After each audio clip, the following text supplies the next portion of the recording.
Welcome to the Minnesota Board of Animal Health. We are at the Minnesota Arboretum. It's a beautiful venue, so thank you for having us. 9:36, we'll get started. I'll start with interviews. I'm Erica Sawatzke, Board President and Turkey Producer from West Central Minnesota. We're going to do this way.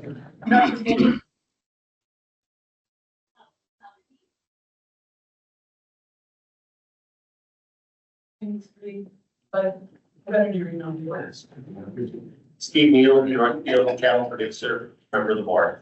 Ryan Lee, State Veterinary for Minnesota and Executive Director for the Minnesota Board of Animal Health. Melissa Smith, Business Manager for the Minnesota Board of Animal Health.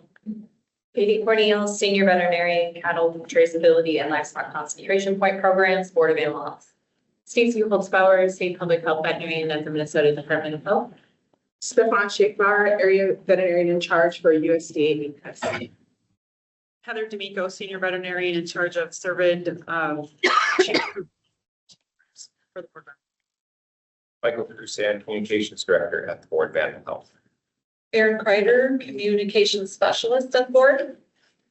I'm Dan Gillian, also Communications Specialist at the board. Paul Anderson, I'm the chairman of the MUA Fall Animal Welfare Committee. Good morning, I'm Hemant Naikare, Director of the Veterinary Diagnostic Lab in St. Paul and in Wilmot. Shauna Voss, Senior Veterinarian with the board with consulting programs in London.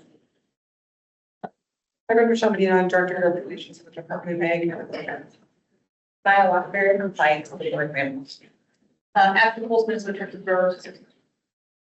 Brandon Schaefer, swine and beef producer and member of the board, Good You, Minnesota. Alex Stady, cattle producer and member of the Shocking Walk to the Sioux Falls. We have Dr. Fox online that she could introduce herself.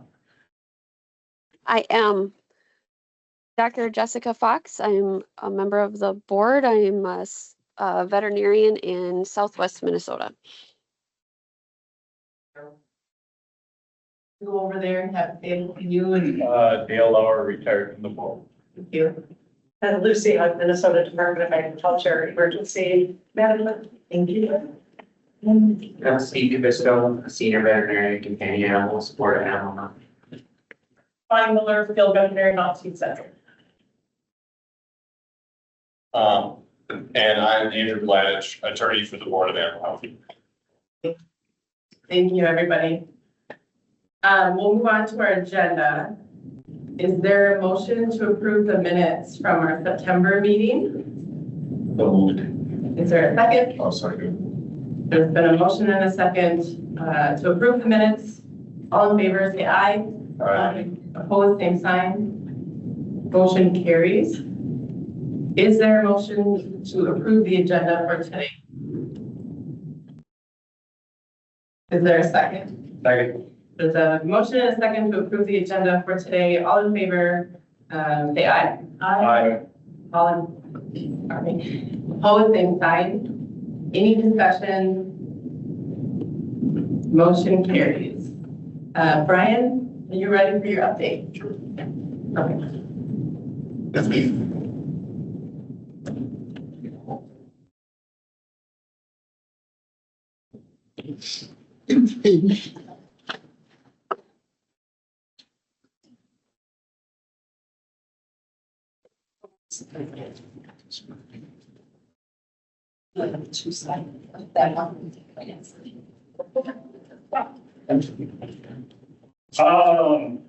Thanks for joining us today. Just a brief overview with what's happened since we last met with the Board of Animal Health, right? Well, I used to always get frustrated with this part of the meeting because everything I want to update on, I've got other people that are going to update on. And this time I realized I'm lucky because I've got other people with more in-depth information on some of these things. But I will touch on a couple of things, and then there will be more presentations to come. First, I want to talk about our current situation with personnel. I think at the last meeting I had mentioned a couple of positions we were hiring for. Happy to have Andrew on board. He just started with us last week, I believe it was. Yeah. So excited to have our attorney on board. We also had a field veterinary position specific to companion animals that we've been interviewed for, and offer has been extended and accepted. And Melissa, when does that individual start? January? January 6th is the tentative start date. So looking forward to expanding our staff.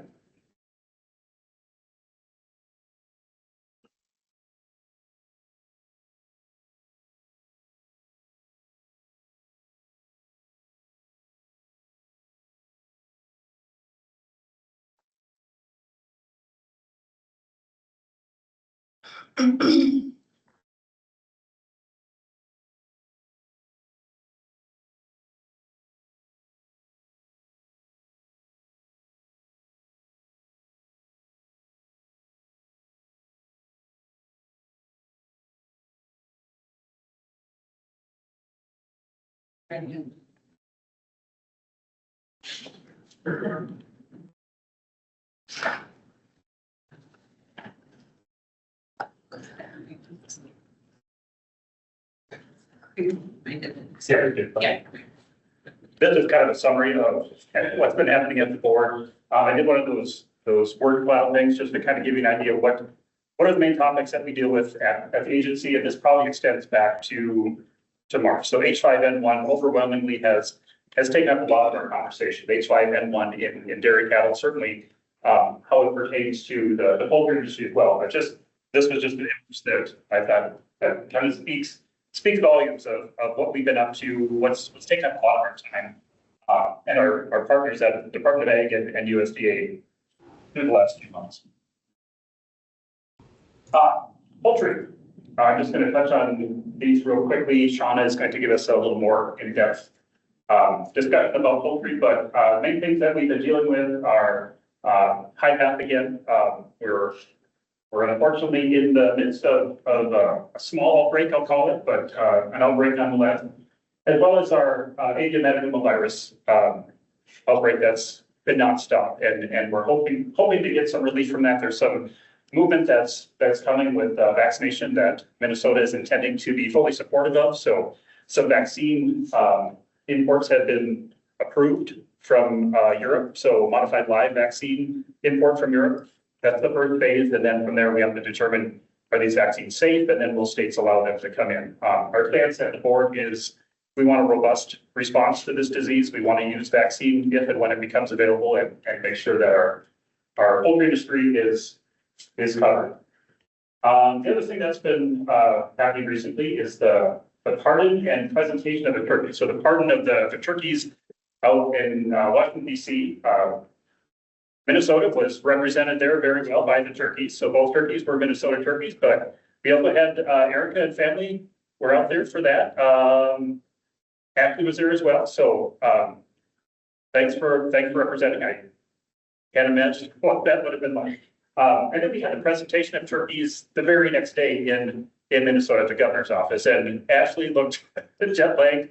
She had just gotten back in from Washington, but kind of a nice atmosphere to have in the midst of all of the turmoil we've been going through with our poultry industry for the last couple of years, really, but certainly AMPV and IPATH and H5N1 have really been a struggle for us here in Minnesota. So it was a nice step back and kind of good feelings to have around Thanksgiving and recognize what our industry does and means to the United States, really, being the #1 turkey producer in the country. Brian, is that your duck? What's that? Is that your duck? No. Okay. It was a goose. Oh, I should know the difference. That's embarrassing. Survey. I'm going to have Heather give us a couple of numbers here. So as we know, things changed legislatively last year with the farm survey program. We don't have the farm white-tailed deer, but the other farm surveys still fall under our umbrella. Along with that came some changes to fencing requirements. So at the last meeting, we were talking about trying to get producers up to speed on that, making sure we were in compliance, as well as determining where producers were going with that. So we had some producers that had kind of decided this was the opportunity to retire from the business, find something else to do. So Heather, where are we at with? Let me see if I can, first, tell me how many herds we have now versus last year. We have 63 non-whitetail herds. Currently, we had 85 last year. And we have 13 that are mixed herds. 4 of those have whitetail deer in them and 10 don't. And we had 16 last year, so a few mixed herds got out and quite a few non-mixed herds got out. And then, fencing plans. So that was my business plans, but my fencing plans, how many of those that we still have are still waiting to have their fencing plans approved? 10. 10, so majority of those are done. Inventory and inspections, where are we at with? So this time of year we're really busy with inventories and inspections because a lot of people push to the end of the year. So we're still waiting on about 50% of the inventories, but that's not unusual for this time of year. And so newborn inventories aren't due until the end of January. Our annual inspections are due by the end of the year. And we are, let's see, we still have 17 of those. And 20 of the exclusion. So we have a separate inspection for exclusionary fencing this year because of the new legislation, and 20 of those are still outstanding. Very good. The last little thing they had there, we had a little surprise. We had a CWD trace that came back to Minnesota. Elk that had moved from a Minnesota herd to Colorado. Yeah. Had tested positive for CWD. So there was a trace back related to that.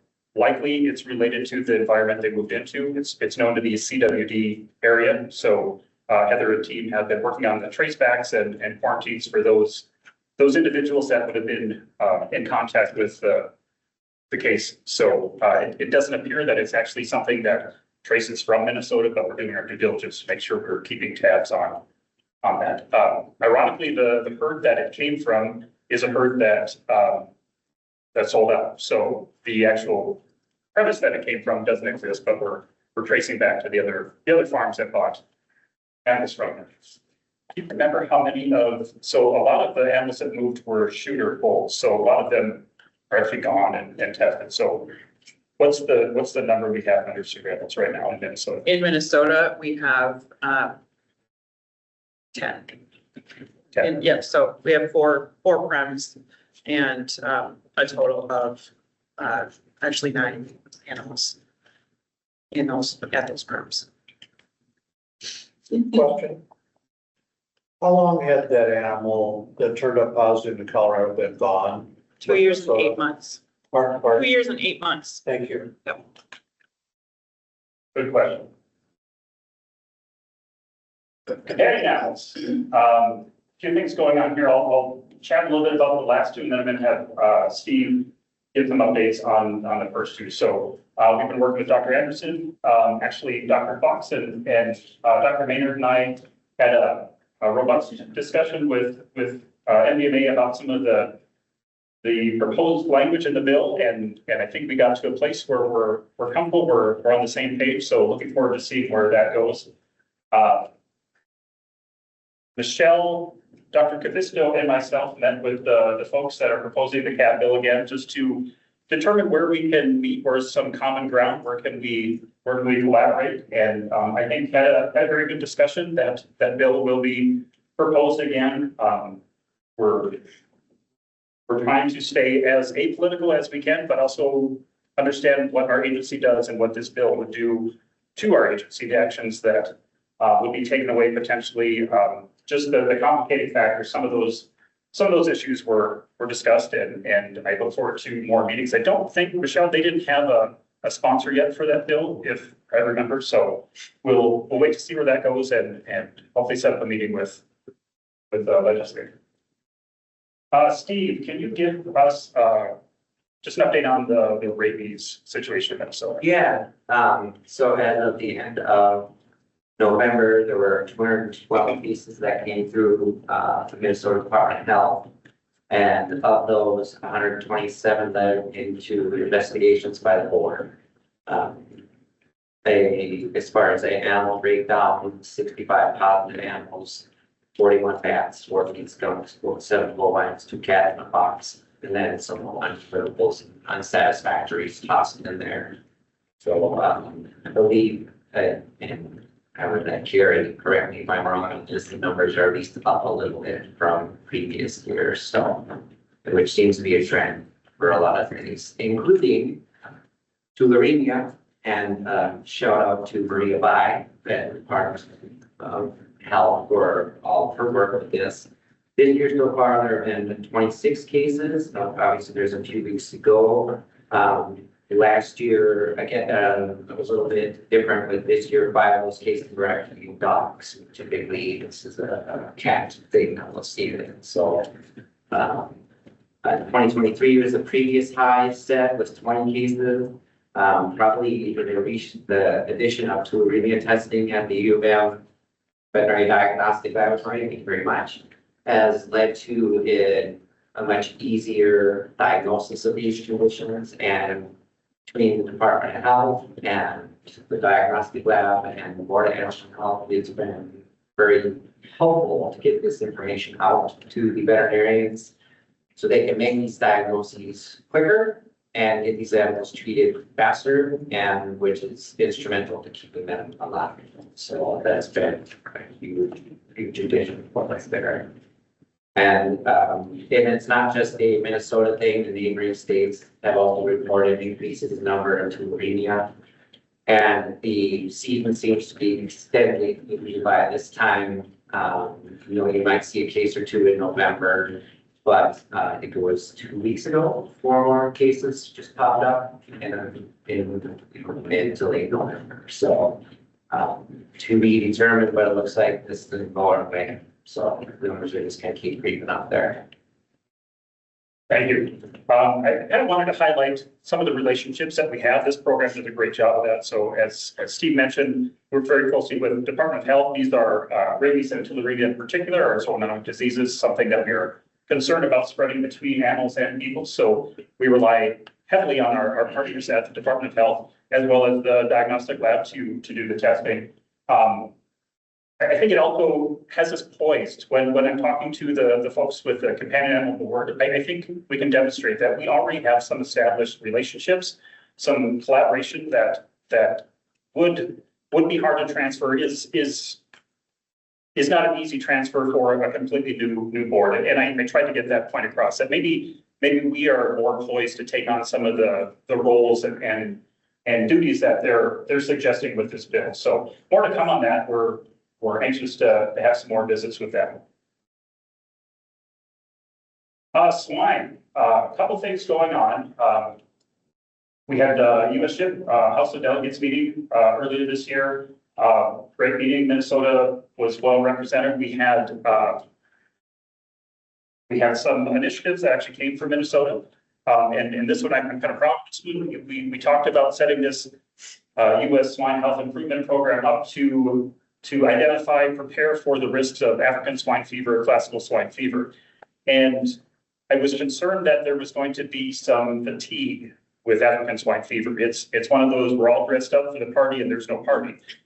So one of the initiatives that was brought forth by the Minnesota delegation was to consider using a domestic disease as part of it. So PED virus is the one that came to mind and is getting some legwork as far as a little more deep dive.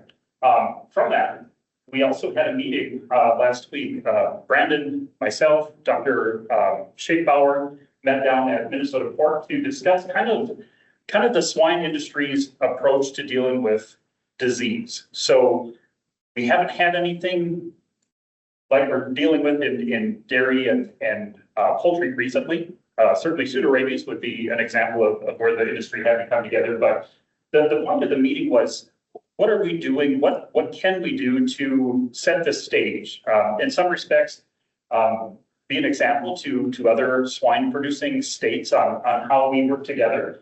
But more importantly, and actually Brandon brought this up, what are we doing to set the stage for generations to come? And I loved how he put it. I'm talking about the generations that I will never know. So 100 years down the road, what can we put in place? What examples, what strategies can we make commonplace in Minnesota that allow future generations to exist, be profitable, be the shining star, so to speak, in the swine industry. Great meeting. It involved industry representatives, producers, veterinarians, regulatory officials, a great brainstorming summit, I would call it, and kind of coming up with a framework and a plan to move forward. Brandon and I were just chatting about this before the meeting. It was great. I left feeling energized. This is great. And then as I'm driving home, I thought, now what?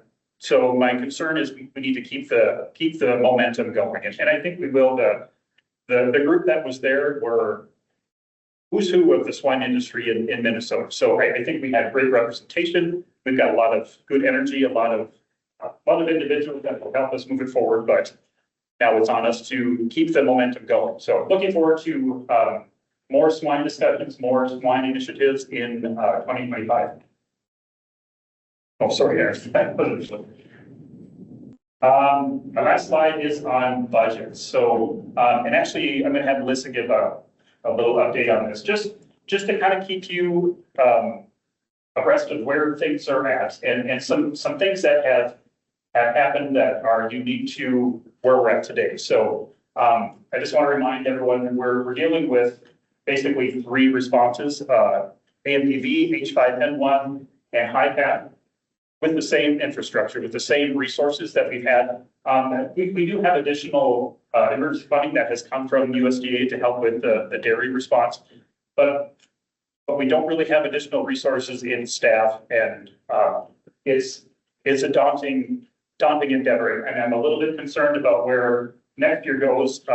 Dr. Neeser is going to talk a little bit about our milk testing initiative that is coming to the state, and what does that do? If we find more of this H5N1 in dairy cattle, that ups the game as far as response and need for resources. So, so taxing on our budget because we could use more personnel. The budget really has got us pretty tight on there. Also, things that happened recently, we had 2 cost of living increases that were voted in. 5.5 was awarded for 23, and I think I have that right. It was at 4.5 the following year. Great. We were happy to see that. Our budget was not increased to offset that. So we managed this increase in salaries based off of the budget that was awarded us on I think it was a 2.2 cost of living increase, which is normally what we would expect. And then we also have change in on-call compensation. So recognize that we have a lot of our staff that are on call. So when we have a response, they're expected to be within range, within the city, able to act, and that doesn't come free. So there's a provision that they are allowed on-call pay just to be available, and it has to be paid retroactive to 2022 and to 23. We're able to kind of split that up in how we're paying it out, but all of these things are impacting our budget, and I just want to make sure we're aware of that. Melissa, like I said, is going to talk a little bit more about it. Michelle probably is going to talk a little bit about it in her update too. This is really kind of the initiative we have for our legislative session. This is a budgeting year, so we are looking for an increase in our budget to maintain the level of service that we've been able to provide, and then hopefully more. So, Melissa, I'm going to let you jump down.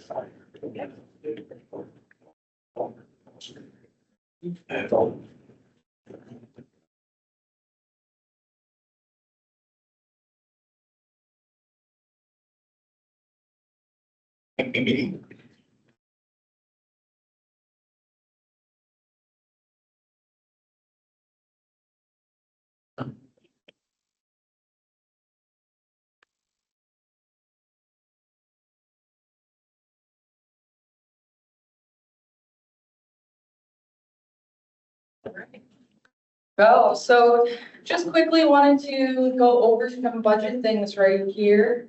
As you can tell, in this dark navy blue, that is our general state appropriation that we get from the state. This green little sliver right here, that is our restricted special revenues that comes from farm survey inspections, and then our dog and cats programs. So as you can tell, it's a very small sliver and that is majority used for our salary. And then almost a quarter, that teal looking, that is our federal funding as of right now. One thing to note is that we typically get additional funding in April of each year. So it'll still be fiscal year 25, but that funding is not currently in this number, as you can tell. So that'll probably get a little bit bigger when we hit April.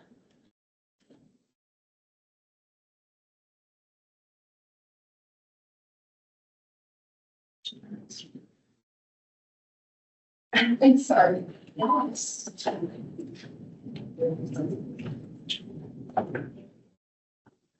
think this one to word function. Also, one thing to notate about our general appropriation is that it's broken up into 3 categories. So our general appropriation, which is allotted at, I believe, 6.1 million. But then we have emergency preparedness and response, which is 200,000 that we were allotted for fiscal year 25. And then our operating adjustment, which was 320,000 for fiscal year 25, that has all been allotted to salary at this point.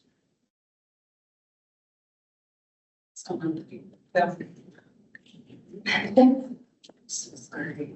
Okay, technology was what it does.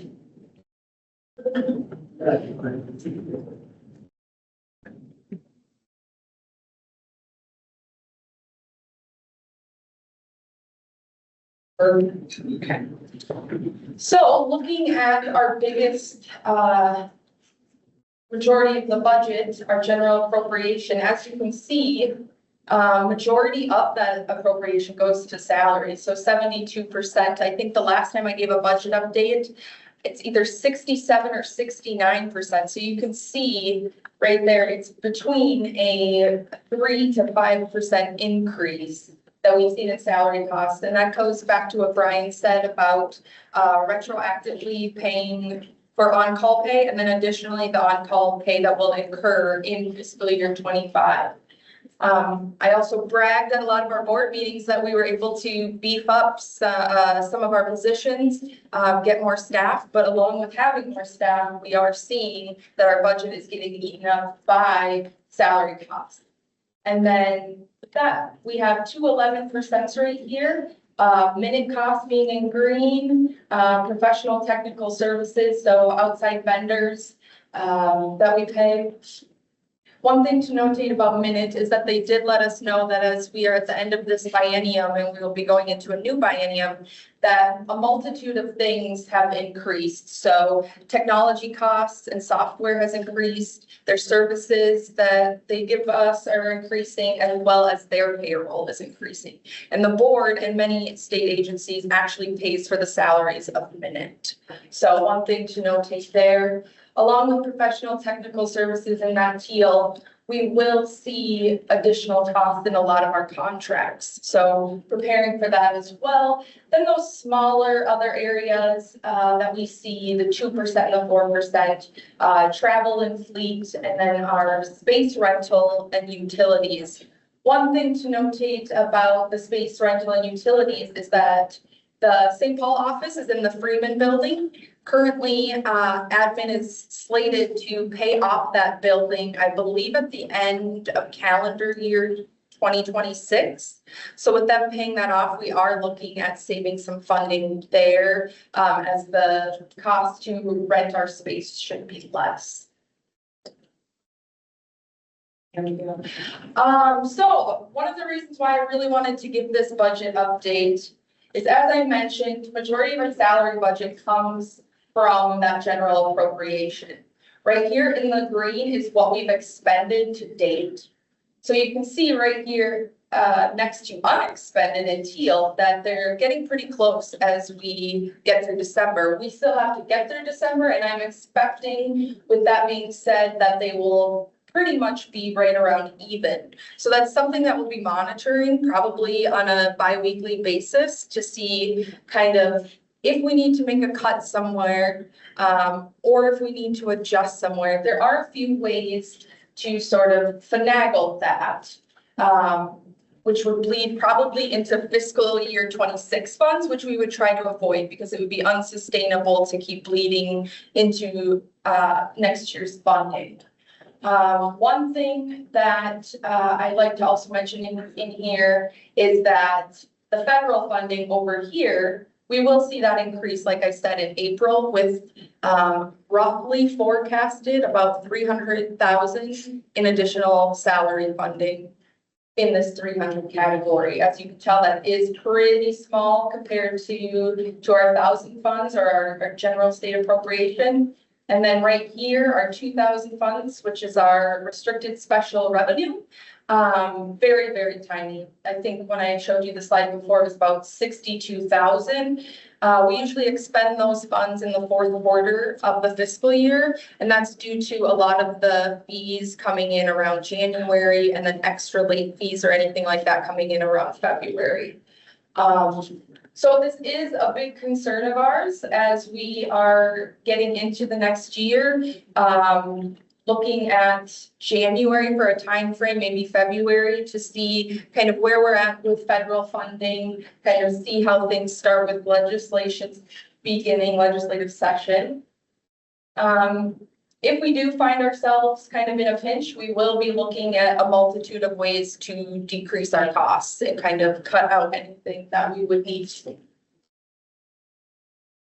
Like I mentioned before, salary expenses, kind of the things that we're expecting to increase our salary expense, not only with on-call pay, having to pay back the retro of fiscal year 24, but any expense incurred from on-call pay, and then also labor agreements, we'll be doing new negotiations for 26, 27. So we'll be looking at what kind of gets negotiated with those cost of living increases.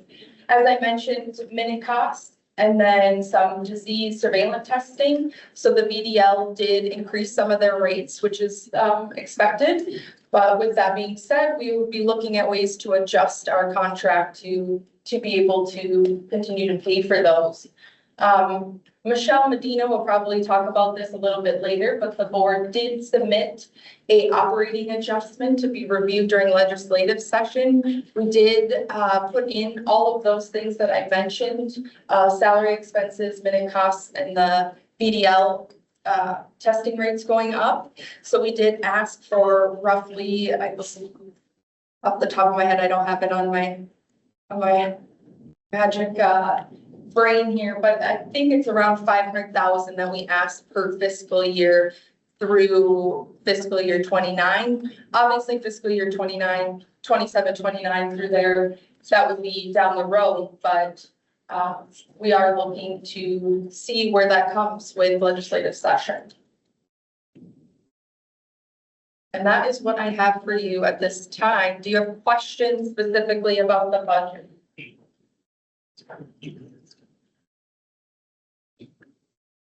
Any questions? Well, thank you for your time. Thank you, Elizabeth. Brian, which is that your any questions for Brian? Well, Right now, we're fully staffed, we're going to be fully staffed. Is there another position that you really feel that you kind of need, but you're doing without?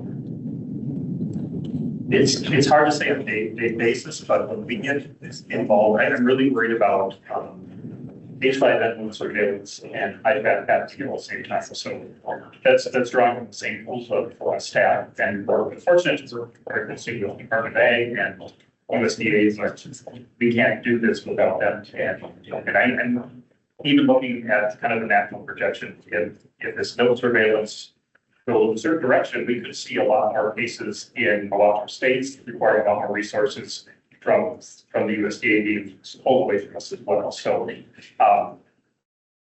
I think we could, there's a few different holes we could fill. Some of it is preemptive, trying to prepare for something that might be there. If it's not there, we can use some individual scholarship.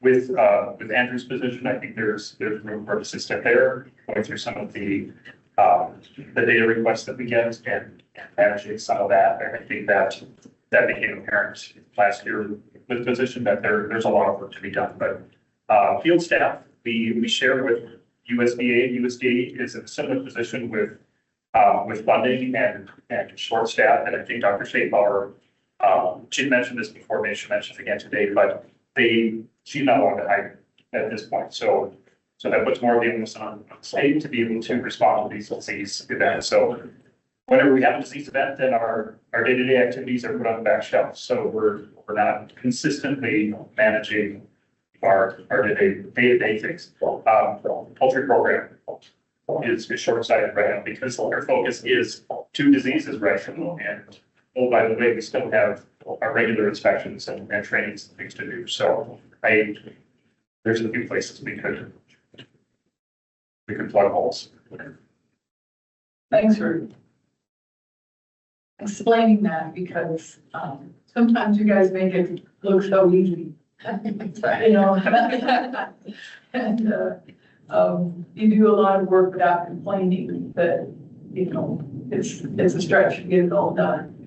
And well, all we can say is thanks, but know that in our hearts, we like to take some relief. I appreciate the thank you, and my request is, in your hearts, help us. So be part of the discussion. I think Michelle and I have talked about this a little bit. If there's an opportunity to visit with legislatures that are going to be voting and considering these changes in budgets, we certainly like to have some support from all of us. That's a great transition to Michelle's update.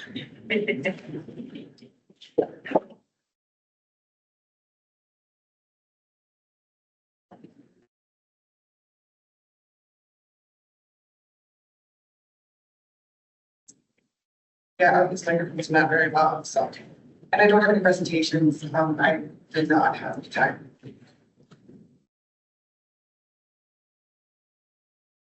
Okay, perfect. So again, Shauna, regulations for the Department of Environmental Health. And just with a quick legislative update, so we all know that we had an election. Governor Walz was running as VP, did not make it. You know, the President-elect Trump will be president coming January 20th. So that means that Governor Walz will stay. He did not resign his seat, so he will stay as governor of Minnesota. So that kind of all stays the same. For more of the local elections, the Senate did not have any. They had one special election for Senator Morrison's seat, and they re-elected Pam Johnson Stewart. She previously served in this position in 2022. So that's another DFL level in that position. That means the DFL has a one-seat majority in the Senate. The one thing with that is that we're waiting for Senator Mitchell's check trial coming in on January 27th. That could also determine if she stays or not. You can serve in the Senate with the felony in Minnesota. So that could potentially put the Senate at a time. We just don't really know what's going to happen with that. But that trial will start a couple weeks into the session, so we'll kind of see how that develops. And then the entire Senate will be up for election in 2026. We also have not quite heard yet on the committees and the chairs for the Senate as well as committee memberships are waiting on that. Same thing goes for the Senate, for the House, don't have the question yet, but in the House, there wasn't a full election and they are equally tied at 67 seats to 65. So they will share leadership. This is the first time it's happened since 1979. So it's a very big occurrence that's happening. And what this means is that they're going to share the leadership. So we'll have co-chairs in all of the committees. So we know for agriculture, our co-chairs are going to be Representative Paul Anderson and Representative Rick Hansen. So they're going to share that leadership. We don't know what that means exactly yet. We understand that each committee co-chairs can determine how they're going to share. So that means they're going to join the agenda, we're going to pass the gavel each day to their own agendas. That's up to the chair, so we won't know that for a little bit and how it's going to work. But we do know that we'll be meeting on Mondays and Wednesdays from 1 to 2:45 p.m. in G3. A reminder that the state hospital is under construction still, so that means all of the House legislators and staff are always in the building, just to the rest of the fire building and all that agreement. And so it'll be a little different meeting in the Capitol this year. Some still inside the building, but all the House meetings will be in the Capitol, so that'd be different for sure. Just kind of a quick recap of that election too. There were 20 of the 134 members of the House decided on seat re-election. That was 10 GOP and 10 DFL. Next year, so from this election, there's 22 members of the House, 14 are GOP and 8 are DFL. And then there is still another recount. Well, there was a recount for the Shakopee district for 54A. There's 20 missing ballots. There's a full case, so I'm not sure what's gonna happen with that. Another thing was being watched. If that were to go, currently, the election is started, so that representative, right, time key, please, I had my 14 votes, but it's showing missing votes, there's a question there, so. Again, not good for this time without I'm just wait and see. So on to the forecast and budget. So the November forecast came out, I believe, just last week. And the projected state surplus is $616 million for the next 5 years. So the next 5 years is year 26 through 27. This is 1.1 billion less than the prior estimates. And the projected reductions in income and assessed revenues combined with higher spending for the long-term care and special education have resulted in a growing structural balance throughout the budget planning horizon. So that means into the tails. So the tails are the second two years of the value. So 28, 29, we're about $5 billion negative in the budget. So that will be some pretty hard conversation discussions of balancing that. So that that'll make the budget very, very different. Again, that means surplus is smaller than expected, so that's a start. And now having that balance to the tails also makes it a little bit harder. So hoping for an increase with the board, team staff, retention. We have so many diseases coming through, so we're really to keep our staff and not burn them out. So we'll see how that goes. And then also we will still have the February forecast coming out. That'll go in the end of January, January 8th. I think is the date for that one. And then the governor's budget will also come out in late January. So we'll see what went into the governor's budget and what did not. No decision has been made yet on that, so just waiting for that. And then also to the federal, we also kind of wait to see how it's the federal government. We have a lot of forecasting of cuts for programs and staffing and that, so we'll watch for that. The board has a member of agreements with the Department of Agriculture, and so federal funding is important aspect of both our budgets. So we'll just be watching as we go forward. So I believe that's all I have. Updates. Anyone has any questions? Oh wait, no, sorry. I will move in. The next question. Okay, so it's Tuesday, January 14th. It is the budget year for the Baggians, so they're 26-27, we'll also course to the tails, so 28-29. And then the fiscal years again start on July 1st and June 30th of the following year. So it will primarily be a budget year for also new policy and also body did not pass the last sessions on the super majority, so 6% of the votes. I believe that's Thursday in the House, that's not a good number for that. So we're on all those things. And then just a reminder too that the boards, yours, a cabinet agency or not, cabinet agency is. And that's your runs with their bags. That's how your priorities are available and get into the governor's budget priorities. Are there any questions from Michelle?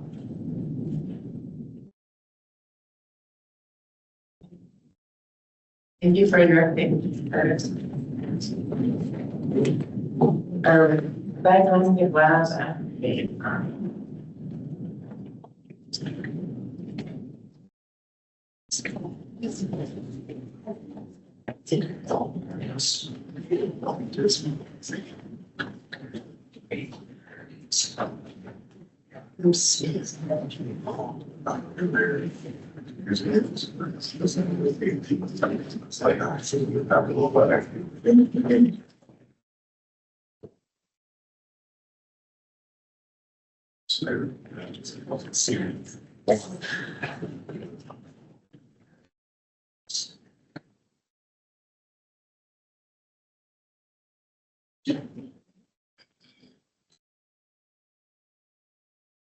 Good morning, everyone. You'll see me twice today. I'm actually calling on behalf of the BDL, the lab director in Hemant Naikare, from Lyons in Minnesota. So if you haven't met me, And if you haven't been to the VDL, I would encourage you to come. We are in St. Paul, and then if you're in, in the Wilmar area, we have a poultry diagnostic testing lab. So between these two labs, we have the state's official animal health diagnostic lab. And we are one of the 60 labs in the country that are part of the National Animal Health Lab Network. So I'll give a brief update of the VDL, and then I'll speak on behalf of Dean Laura Mulder. Because of her travel plans, she couldn't be here, so she has shared her presentation with me, and I'll try to do that as well. And I wanted to focus on a few things, giving an outline in 3 areas where the VDL is since we last met in September. Give an update on the personnel side. We have some faculty positions, critical positions that have been vacant for some time, so I will show that. Cover about emerging diseases and outbreaks, as we discussed earlier in the earlier presentations. We have our normal job, which is during peace times, and then we have the outbreak situation. And if you are dealing with more than one thing, all your resources are kind of stretched. So that's what we are dealing with. And then talking about some activities, some events that we have, some things that we've been doing in the lab, what we have completed, and where we are heading to. So on the personnel side, we have had a poultry diagnostician position open for more than a year. And this position is primarily based in Wilmar.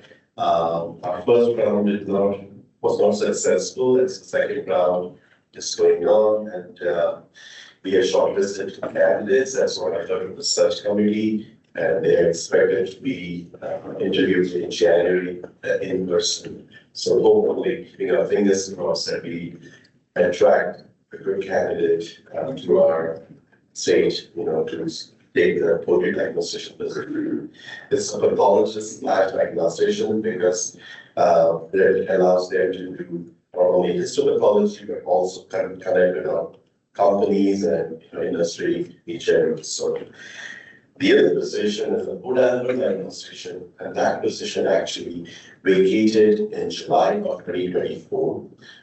So we are, we struggle to regain people because industry pay is definitely higher, and especially related to pathologists.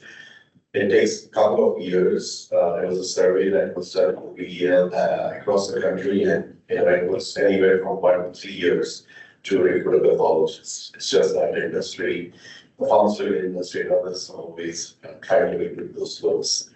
But with that, we have made some progress. We have some Zoom interviews lined up, and as we speak, some perhaps happening as well. So we are keeping our fingers crossed. And then, we are looking for a half-time biopsy pathologist again, who will be helping us. She or he could do, companion animal pathology related testing. Our state is, really rich with companion animal as well as, wildlife and the food animal side. So this is an attempt to, in a way diversify, so that we are able to. If one industry is having challenges, then we would perhaps feedback on something else. And again, there is an unmet need. We serve, 2.5 million people out there in different cities. And so if we are able to, the goal is to generate revenue that can help us continue testing on our core mission, just, doing food animal surveillance. We have some upcoming retirements, and there's a Dr. Rob Poultry. He is a poultry pathologist, and he'll be retiring in a few weeks. So, we will have big shoes to fill in. And Dr. Stephanie Ross, you work with her. She is like 3 people. So not just one. It's very, very dedicated, and she has announced her retirement July 4th. She said, I want to get independent, so she's going to retire in July 4th, 2025. So as we are trying to recruit the food animal diagnostician and the poultry diagnostician, we are keeping that in mind with the upcoming retirement, so that we could recruit folks who can, serve multiple species. I mean, they serve their core, but also they can, help with other testing, or other support is what we are looking at. Any questions?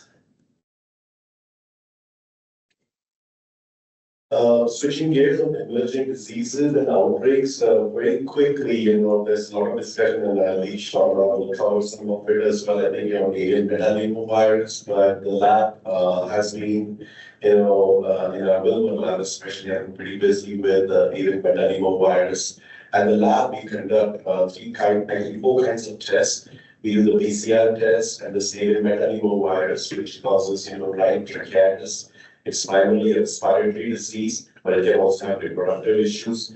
And so this is reportable in our state, but it's not reportable to the feds. And that's why there is no money for doing the testing. And so, what we can do the avian influenza testing for which the lab gets reimbursed. But for avian metapneumovirus, unfortunately, it's not being reimbursed from the NALA or NBSL side. We've been pushing for, syndromic testing. I'm on the National Animal Lab Coordinating Council, and I've been pushing to see if they could allow, to test for both diseases, because if you don't test for the other disease, then the surveillance, will be impacted, right? Like if the industry has to pay for it. In this calendar year, we have run almost more than 25,000 tests, primarily. We are doing the ELISA, which is high numbers. We have an ELISA, which is an IDEX kit, and then also types of the 3 types A, B, and C. But the PCR is about close to 9,000 tests, and then the virus isolation is close to 300 tests. So virus isolation is critical, especially if you want to make a vaccine or if you want to do some future diagnostics. So that is the beauty of a state diagnostic lab. As we are not for profit, we are a full service lab. We do things that cost more money and it takes a long time to recover things, but we continue to do that. Unlike private labs, they may cherry pick and they just do PCR, but the money is there. So we have been trying to do all kinds of diagnostics for avian metapneumovirus. Next one I wanted to talk about was HiPAC AI. This is the HiPAC AI, not on the poultry one, but this is the livestock one. And primarily what we are seeing is, most of it is cattle, dairy cattle. Or 15 states have been confirmed so far. There have been more than 720 cases detected, 9 in our state. And our lab has conducted close to 4,000 PCR tests. But this also includes a little bit of testing that we have been doing also for the state of California. As you know, California has been really hit very badly. And so the VDL there is doing the testing for the industry, but also a lot is unknown about this, the virus, like how long the antibodies will stay. And as to know more, there are some longitudinal studies that are being carried out, and some portion of that testing is being done at the VDL. So we have started doing that since November. And, pretty soon, in February onwards, we will be busy with our state surveillance plan. We are working with Dr. Nikki and everybody around here to formulate that plan. These are some numbers of HiPAC AI. Now this talks about, avian is going on for more than since 2022. So avian numbers is more than 90% of the testing for HiPAC is avian, of which there's more than 40,000 tests. And then on the cattle side, we have done more than 1,000 PCR tests. On the companion animal side, there are few requests, but not as many.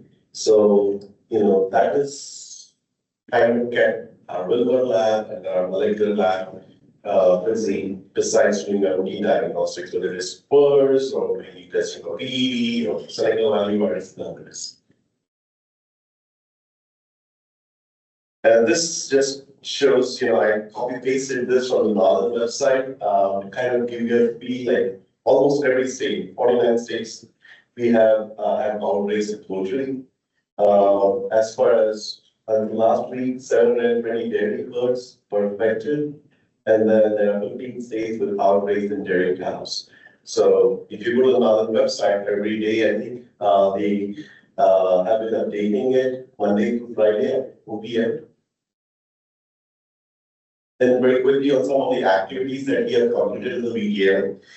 We just had our site visit, which happens to the quality control group where come, they nearly every 5 months the auditors, and they endorse that you're doing a good job that allows us to do regulatory testing, export testing, and all kinds of tests. So we had an audit which happens for some 5 years. We are waiting for the response, which will be announced by March. We will go. Then we just participated in the 50th Lyons Swine Conference. It was a huge success. It was my first time, and I really got a feel of what swine is for Minnesota. At the VDL, we offered a postmortem exam, big lameness. It was a workshop that was there, and also we offered a disease diagnostic section. And then the rest of the things we have participated in national meetings, and the intent is to recruit and find the open position candidates that we have, so be there. But at the same time, also my job has been trying to connect with our stakeholders, so trying to interact with our cattle industry, trying to make sure we serve their needs. And and then our upcoming MVMA meeting in January, February. So the video will be exhibiting there as well as reaching out to get more input from our stakeholders. This is the last slide I have on the VDL side. I have a few more, but slowly we've been adding, for us, new test development is our bread and butter, it's a lifeline. Since July of this year, we have covered, Tularemia PCR we are offering, so we are kind of complementing what NDH is offering, as well as we have been doing swine side and hotel viruses, real-time PCR, we've been doing porcine parvoviruses. And then Delta Corona, and it's a big component. There are a few viruses that are there, and then we have been doing the INX scale.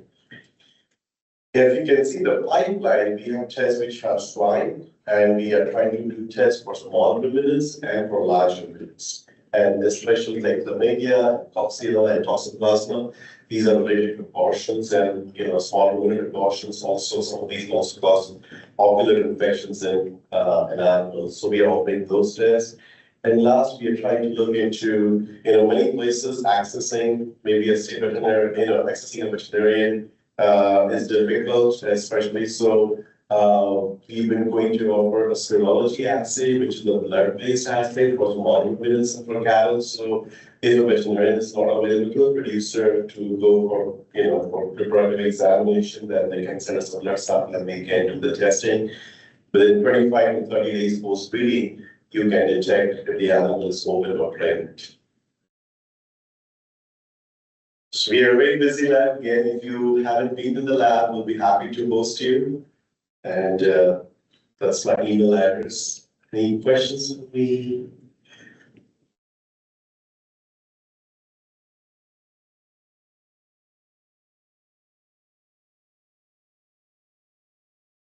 I just have a good question. We see, sometime we're talking about a new digester that you guys are going to. Yes, that's a good point. So the digester is kind of delayed. It's delayed by 6 to 8 weeks, so it looks like it will be March of this year. It was supposed to be post-January, but the manufacturer had supply chain issues, and so they're building it. There are very few of those, so yeah, it has been delayed. In a way, it is good for us if it has been delayed, but we want it to be done because the current one is working right now, so we are okay there. But supply chain issues delayed by at least 8 weeks. Well, for some reason, I'm looking forward to it when it gets installed. Yes. We will keep you posted.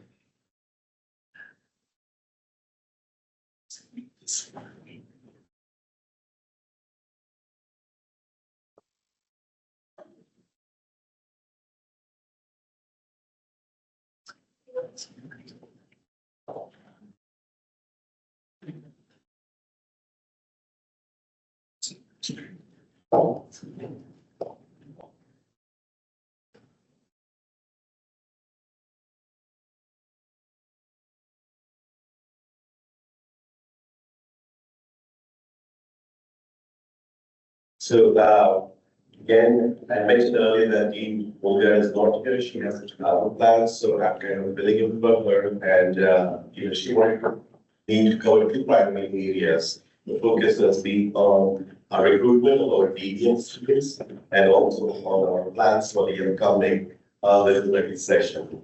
So, just shoot back in.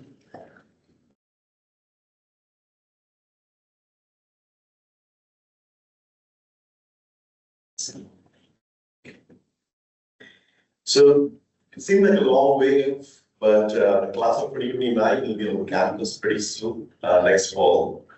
And, we'll go over a little bit of the application pool. So this was a record year. We've had, a lot of applications. As I will mention later, we would like to be able to modestly increase our class size to support the state workforce and also provide more opportunities for qualified applicants from the school. So we currently admit 105 students from Minnesota, and that's what is, let me correct it, we admit 105 students in St. Paul campus, and we have about 20 seats at South Dakota State University Lab College in Hawkins. So currently 125 is our size, and the plan is to modestly increase that. So this slide actually shows, the class of 2026. As our students advance to their third year, we ask them to choose the track they want to focus in their final year.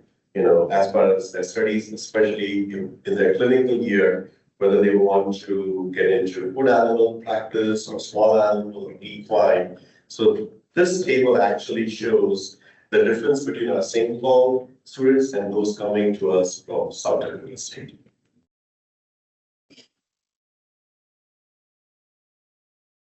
Before I get into the legislation part, any questions on this, like class size or?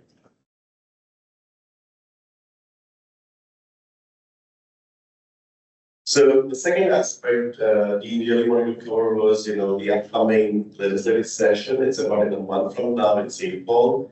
So in October, the Board of Regents actually approved a legislative request. Now, since then, with the results of the election, there might be some updates to this request. And so the board is meeting later this week, actually. I think they're meeting on the 12th.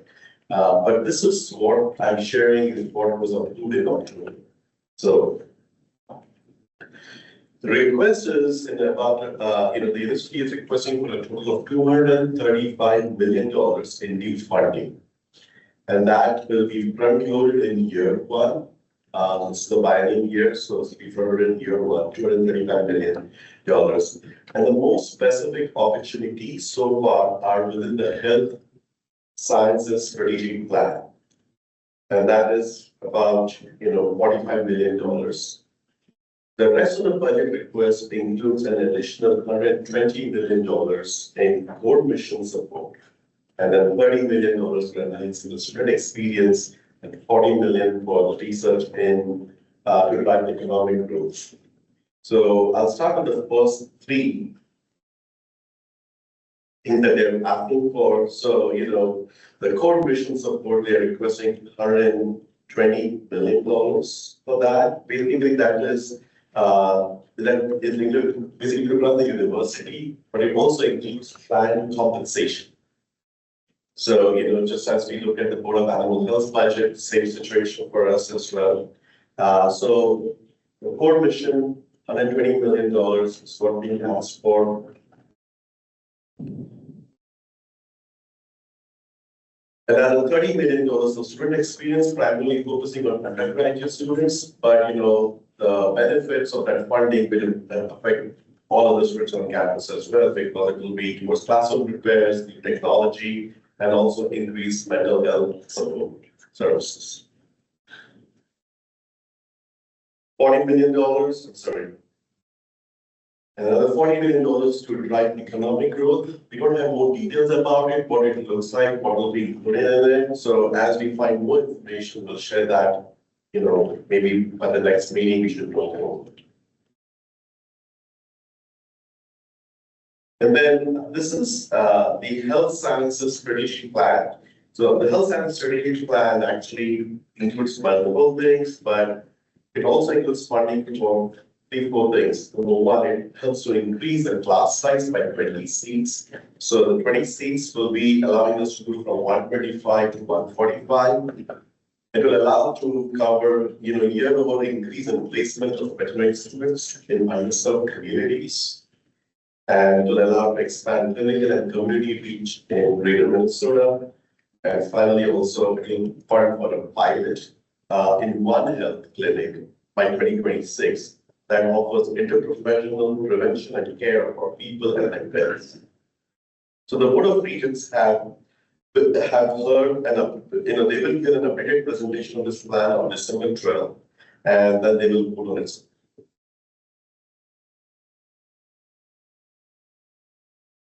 Farm, I'm not sure if you know about it. Farm is the future of advanced agriculture research in Minnesota, and that is moving under the leadership of the Research and Innovation Office. Nikki Neeser is on the oversight committee of this, and she's starting to get more information that she will be bringing back to us when it becomes available. But the committee's report to President Cunningham is due in February. So pretty soon we should get more on farm.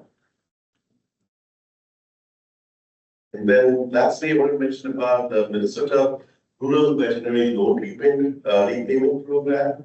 So our state's rural EPM loan repayment program has been highly successful. It has been in place since 2017, and with the first cohort awarded in 2018.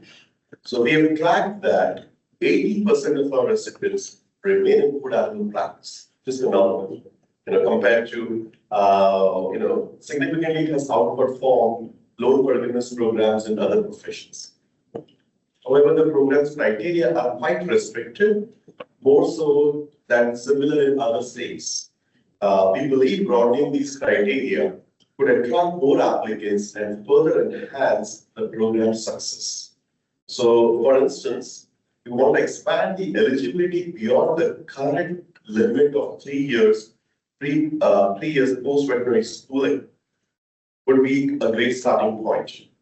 While additional funding would be ideal, revising the criteria would be our first step towards maximizing the program's impact. Thank you for your time and attention. And if I have any questions that I can take, or I can pass it over to you.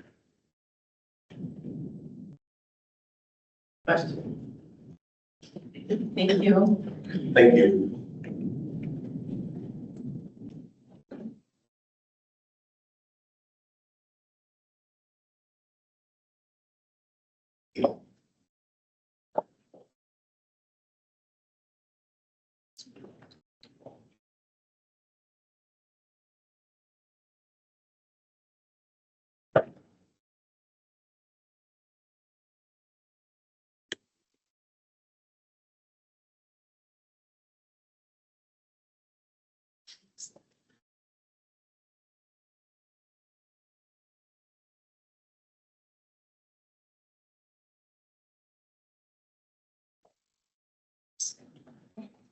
Awesome. Thank you so much, board members, for having me. I'm happy to be back. I'm not sure if you all knew I was getting deployed for the H5N1.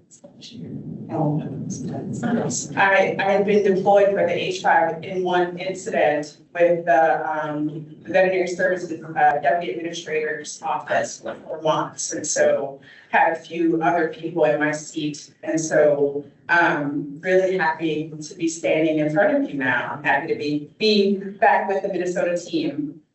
One thing that I forgot to mention or forgot to put a slide up for in my updates, and I'm not sure if you all know, Dr. Hoefs had received the Administrator's Award during USDA, and Dr. Hemant Naikare had received the ABLD President's Award. And so I wanted to give both of them.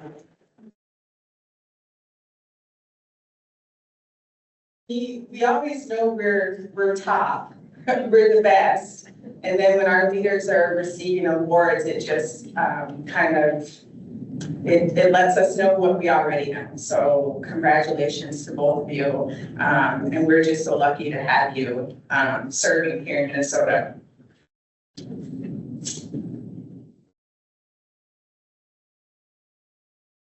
What's working? That's fine. Oh, you know, that's, I'm just gonna use the meeting. There we go. So next up, I wanted to talk about cooperative agreements, and now I don't have any big announcements because I'm not sure what the funding levels will be, but I just wanted to remind the board, and Dr. Hayes has touched on this as well as Melissa, so probably don't really need me to touch on it very much, but it is annual funding provided to state partners to conduct work that is aligned with our mission. Is different from our NADCRAP funding, which is the Farm Bill funding that's grant. And a lot of times those projects aren't, we aren't working cooperatively with the grant recipients. They may be working on projects on their own, and we do check-ins. And so the board has a few NADCRAP grants. The Department of Ag has a few as well. For our cooperative agreements, they fall in two buckets. Our umbrella agreement, which has 5 budget lines, avian, cattle, One Health, sheep, goat service, equine, and swine. And it covers everything except for traceability. And then our other agreement is specific to traceability. The reason why I thought to add this in here is we just received our FY25 cooperative agreement guide. And so around this time every year, a guide goes out to the state so that they know what USDA goals are in each of the different areas. And so that went out on yesterday, and then there'll be some question and answer sessions in December and January so that cooperators can meet with the USDA and ask any questions. Another item I wanted to update you guys on was, and this is thanks to Christina Cruiser, who's our animal identification coordinator. She did this presentation for our group, and I was like, oh, I can share that with the board. And so you all may remember that back in January 2020, and actually prior to that, but it started in January 2020, USDA allocated each state RFID tags based on their heifer replacement percentage of their state. And so whatever the NAS, our National Agriculture Statistics Service census said, we received a percentage of that based on how many replacement heifers were in the US. And so we've been pretty, if I'm not mistaken, that number has been about 150,000 every year, although we don't know what our FY25 allocation will be. It's held pretty steady in the previous years. And so this past year in FY24, we were able to do that full application. And when I say we, I mean the board and USDA working closely together. So they were provided to 48 veterinarians, 57 producers, and then you see the breakout between beef and dairy. And so I just thought that would be something that would be of interest. I think Dr. Cornille was talking about the RFID rule from USDA later on, and so I won't go into that. The next item I wanted to talk about was, I talk a lot about the NOM study. We talk a lot about, you know, it's coming and then we were in it. It started in April and ended about, well, tomorrow it'll be, we have our last farm that Dr. Bieber and some field staff are going out to. But this is the summary. And so we had 36 premises turned over to us. And so if you all remember, the National Agriculture Services, their surveyors will go out to producers and find out who's interested, and that's usually the base one. And then they'll turn those names over to us, and then we'll reach out. So out of the 36 that were turned over to us, 26 completed our questionnaire. And then 23 of those 26 did the additional biologics. And we had 9 declinations. I wanted to remind you what the biologics were. So there were a fecal parasite test, fecal micro test, and then lameness pathogens test, and then scraping genotyping as well. And so I always like when we can do these, it's not just the questionnaire, but something else that the producer may find helpful. Just to remind you, the NAHMS, which is our National Animal Health Monitoring System, these surveys, the surveys are developed with help from the industry. And so we're, the industry and academia, just a lot of different areas to find out what producers want to know, what would help them. And so our next NOM study for Minnesota will participate in the equine NOMS. If my memory serves me, that'll be in 2026. And once again, when I lived in North Carolina, it was hit or miss if we participated in a NOMS. Of course, swine NOMS was a given, but some of the other ones were kind of hit or miss. But I feel like Minnesota, if there's a NOMS, we have an industry where we're gonna get pulled into it. And as a reminder, I'd like to thank the board because it's one of those areas that we partner on. And it hadn't always been that way, but we've been partnering since I've been here on all the NOM studies. So it's just something new and different, and but it takes a lot of time and work too. So I'm appreciative to the field for getting those studies done, because I went out for only one of them. And it was a lot of work. So it was a lot of coordination and everything. It was fun. Another update for you guys, scrapie sampling. So we just wrapped this up, and we received our final numbers, and Minnesota met all our goals. So our sampling minimum for sheep is 256 samples, and the Minnesota team sampled 559. And then we received credit for 552, and that's just another state might have received that credit for those extra animals. And then for our goat sampling, minimum is 101. And the goats are usually a little bit harder to get those samples. And we did 141. And again, when we talk about all the different, Dr. Hayes stood up and talked about all the different work that we do, all the response, and again, this is state and federal collecting these samples. We're doing the routine work too. And it's a lot, but we're still meeting those, we're meeting our goals. And the other thing I'll say too is Dr. Just and the team, but he's our designated scrapie epidemiologist. We work really hard to help other states get their samples too. So it's not just, for us, that we were to break down where some of those samples. So you notice we helped Wisconsin a lot. And then some other states too. So I'm just really proud of our team. And then I think this is my last slide. So I just finished interviews for animal health technician position. And I want to thank Joe Brennan, he's a program assistant. One of the things I did differently this time was Joe contacted all the tech schools, the animal tech school, and got a point of contact.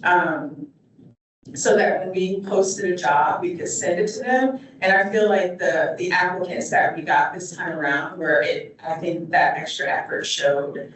So I'm really excited. So I just finished up interviews, need to do the hiring justification. So I hope to get another animal health technician in the South team. With that, we still will be one BMO short.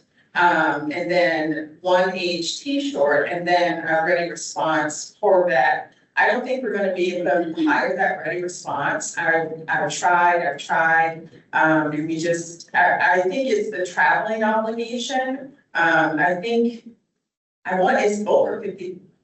It's a large, it's like 3 weeks deployed and 1 week home. And you can do 3 weeks deployed and 3 weeks home. But it just, I don't know, I don't think people are really interested in traveling that much. We have some in the agency, but we just weren't able to get any in Minnesota. And then I do want to mention too, I keep tracking the one VMO position and the one AHT position because those are positions that we had, but neither of those positions are funded. And quite honestly, the AHT position that I had interviewed for wasn't funded either, but I squeaked wheels between Dr. Hayes and I. I might have gotten in trouble on one of the national calls, but then they called me and I was able to keep the position. So I guess the squeaky wheel does get the oil, right? Is that the saying? I guess?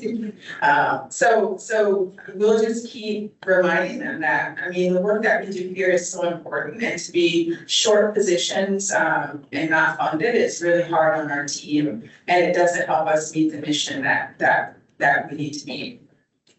I think that was it. Yeah, that's it.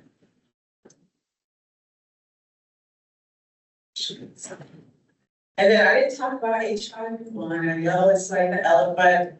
Dr. Lyons will talk about that later, so I didn't need to go into that. I don't have a question, but I have a comment. Thank you for sharing with us about the awards that were given up, because I hadn't heard about that. So we really appreciate hearing things like that. And that, again, kudos to our staff and our team and everybody else involved, because that's important for us to recognize those things. But then I also didn't know that you had been on duty, either for H5N1. So thank you for your time, because I know you have a family. So traveling and being away. And I can remember that in 2015 during the High Path event, that there were people coming and going all the time. And I just think that's remarkable, the time that you dedicate to be away from your families to respond to animal diseases. Well, thankfully, it was a virtual deployment for me. So I was away from my team, the Minnesota team, but I was at home. Although the kids were tired of hearing, I'm in a meeting. But I do have quite a few of my team members either have recently been deployed for out California or are currently deployed. And so it's still a very real thing. And it's hard to send team members to other states when we do so much here, but each of them felt called to do it. And yeah, it's a lot, and it's a lot during the holidays. And then I remind myself too, though, as I'm speaking to you, I remind myself that when we need help, we like when people come to us. And so I do appreciate them doing that, but we do try to balance it so that we don't burn people out. Very good, thank you. And congratulations again. Thanks.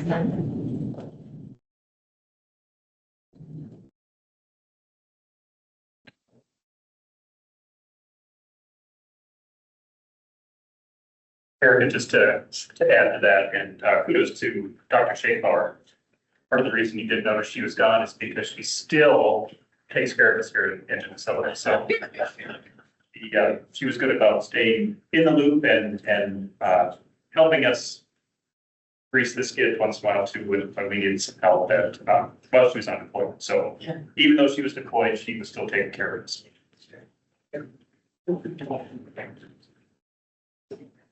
Dr. Schaefbauer, while we get started, like, can you be deployed anywhere in the country, or can we also overseas? Like, how does the deployment work? Yeah, it depends on the deployment. So I think it was Dr. Corcoran is deployed internationally before with projects. Maybe Dr. Just has too. So it just depends on the opportunities. Yeah, yeah, because not in Minnesota, but we've had some people deployed to for ASF. Where would that have been? The Dominican Republic. Okay. We've had that offered. So yeah, there's definitely opportunity. So anyone interested in federal service, you have the opportunity to travel and deploy. No, I'm joking. I've stolen enough for staff, so we don't want to keep cannibalizing each other. Hi, good morning, everyone. Stacy Holzbauer from the Minnesota Department of Health, and I always so much appreciate the board giving me the opportunity to give the human health updates on the interface of human and animal health. And so Michael and Dr. Hayes had asked me to talk about the human side of H5N1, so sorry to bring us back to that, and I'm sure I can way too many slides, so I apologize in advance, but happy to take any questions. And then I want to very briefly talk about human rabies at the end. So as we're all familiar, avian influenza viruses are spread to people through usually direct contact with infected birds or their environments or other mammals that may be infected with these avian influenza viruses. And person-to-person spread of these viruses is rare and limited, and so it's generally not considered a risk to the public or a food safety risk, and that is the case with the current virus, H5N1 clade 2344B that is circulating. And the reason for that is the influenza virus essentially uses a molecular locking mechanism to get into a cell, because that's how viruses essentially propagate and produce more viruses. They use the host cell machinery for that. And human influenza viruses have a special locking key that's called the A26 salicylic acid receptor. And this is mainly found in your upper respiratory tract, and it's also found in your lungs as well. But avian influenza virus for birds use the same acid, but a different key, essentially. So it's the alpha 2,3. And so humans don't have those receptors in our upper respiratory tract, but we do have them in our lungs, and we also have them in our eyes, which explains why conjunctivitis is a common symptom that we're seeing. And then swine actually have both in their upper respiratory tract and also in their lungs, which is why swine is considered the mixing vessel. But humans can also be considered a mixing vessel because they do have both, especially in their lungs. So just keep that in mind as to why we're concerned about people's exposure to avian influenza viruses.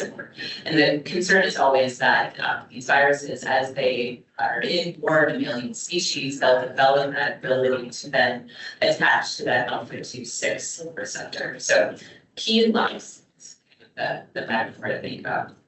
And so because of this, we do have PPE recommendations and health monitoring recommendations for people who work with infected animals. And so those PPE recommendations are pretty extensive. Coveralls, hat, rubber boots that can be disinfected, gloves, goggles, an N95 respirator. And if you're working in the dairy industry, now there's an optional face shield and waterproof apron. And so as you can imagine, this is hospital grade PPE that's being recommended in an agricultural setting, so our compliance is pretty low. But we also recommend monitoring those for 10 days after their last exposure.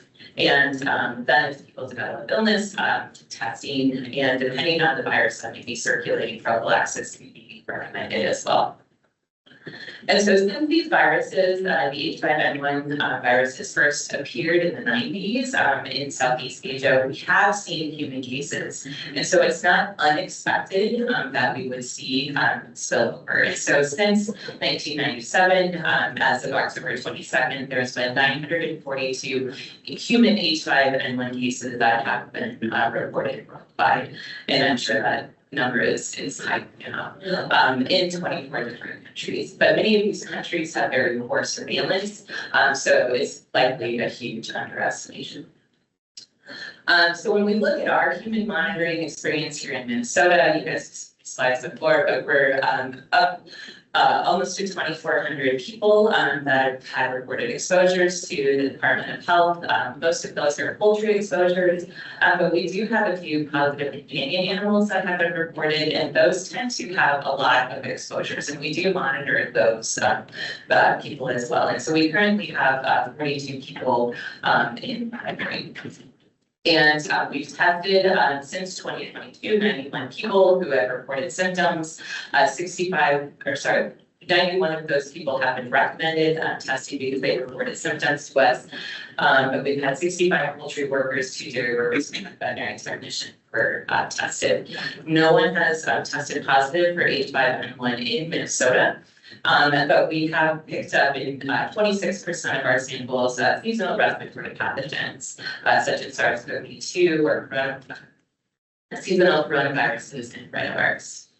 And then when we look at the national picture, there have been over 18,000 people who have been monitored since February of 2022 when this virus was first found in North America in the United States, and over 760 people have been tested for influenza A. And since March of 2024, when this virus was detected in dairy cattle as well, we've had over 9,000 people monitored. More dairy cattle exposures nationally now than poultry exposures, but more people, when we look at the testing, we've had more people who've had poultry exposures that have been tested than dairy exposures. And so when we look at the human cases, when I gave this same update in September, we had 15 human cases, and now we're up to 59. 22 of those are associated with poultry exposures, and these are mainly people, contractors that are working on large layer operations, assisting with DPOP efforts. And so those have been reported in Colorado, Oregon, and Washington. The Colorado cases were associated with the genotype that has been circulating dairy cattle, the B313. But the Oregon and Washington cases, this was the first time that a non-B313 genotype was reported in people. And this was the D11 genotype that was also found in poultry farms and also wildlife in the Pacific Flyway. There have been 35 cases associated with dairy cattle exposure, and mainly found in Texas and Michigan, which were the first cases that were reported, and then Colorado, and now California is really where most of these human cases are being reported. They are kind of the center of the outbreak in dairy cattle. There have also been 2 cases that have been reported through routine human influenza surveillance. So in the United States, anyone who is hospitalized and with influenza or has some symptoms of influenza and are tested positive for influenza, that is nationally reportable. And so there was a case in September in Missouri that was hospitalized and this was found through routine surveillance. And in November, California reported a toddler was an outpatient, and Stanford University's medical labs were actually screening all outpatients and testing them for H5, and they picked up an H5 in shipping in California. Both of these cases have had extensive investigations, and there has not been any known exposure to any positive animals. So where they picked up this virus is a mystery. What's interesting about the toddler case in California is the family had also reported respiratory illness at the same time. And they, when they had gone back to test everyone again, the child and the entire family also tested positive for rhinovirus. They were not able to pick up H5 in the child on that repeat test. So it is, their serology is pending on this kiddo, but it really is a mystery as to where they picked it up. And then as of yesterday, Arizona did report 2 infections that are associated with a depopulation effort on a layer facility in Arizona. This is waiting to be confirmed by CDC. In California, Marion Health Department in California reported that they are investigating a second potential case in a child, and I don't have any information on that one at this point in time. But when we look at all of these cases, you do see some themes that come across. when we look at the cases with known exposures, these tend to be people that are working in operations that have high viral loads. So our layer operations, it's taking longer to get those birds depopulated. And they also have extended exposures. So both with our layer depopulations and our dairy workers who are exposed to milk that has high CT values of virus for extended periods of time. So it really is people that are being exposed to a lot of virus and, being asked to wear PPE that can provide or can result in other hazards that for reasons they might not want to wear it, so travel spotting and things like that. And so, I think what we see here in the turkey industry, because our industry is so effective when we do have positive birds of depopulating and lowering that viral load exposures to the people that are working with them. It really is, it's protecting the industry, but it's also protecting the people that are working with these birds when they are depopulating so quickly. The cases with unknown exposures are really a mystery. So there is some question of, is there an unrecognized animal reservoir that we're looking at? Or are there unreported raw milk consumptions? Especially with the toddlers, we have 2 cases in California. We know that they allow legal raw milk sales. We have one of the largest raw milk distributors that had positive tests. And we also know that people who consume raw milk do not report that to the authorities because we know that from our enteric illnesses. And so they're really, so that could be a potential exposure that we're not getting good information from. Again, these are all just assumptions, and we really don't know where these folks are getting the virus from. And there have been severe and critical illnesses that have been reported worldwide, which with the 234-4B clade. And the first case was reported in Ecuador in 2022. This was a 9-year-old girl who had exposure to their backyard poultry that was infected with the virus. She developed pneumonia, respiratory failure, and septic shock, but did receive treatment for her hospitalization, and there was no secondary transmission to her family or healthcare providers. In 2023, Chile reported a severe critical illness, and this was a person, a middle-aged man that was also hospitalized with pneumonia and respiratory failure. He had lived in a coastal area that had a large die-off of seabirds and marine mammals at the time, and so there was thought that was the potential exposure. Also received treatment, survived, and there was no secondary transmission. And China has reported 2 cases of critical illnesses and 1 death associated with this clade, but there's no more information as to exposure on those. And last month, Canada also reported a severe critical illness in a teenager. And this teenager lived in the Fraser Valley where there was a poultry outbreaks that was happening at the same time and was infected with the D11 genotype. However, the sequencing shows that there doesn't appear to be any connection to the poultry viruses there, and is most closely related to wild bird sampling that was happening in the area that were collected in October, so a month prior. But again, extensive investigation, no known contact with any wild animals. They had adopted a dog that was there around the same time, but testing of the dog didn't reveal anything. So his or her exposure is also a bit of a mystery at this point in time.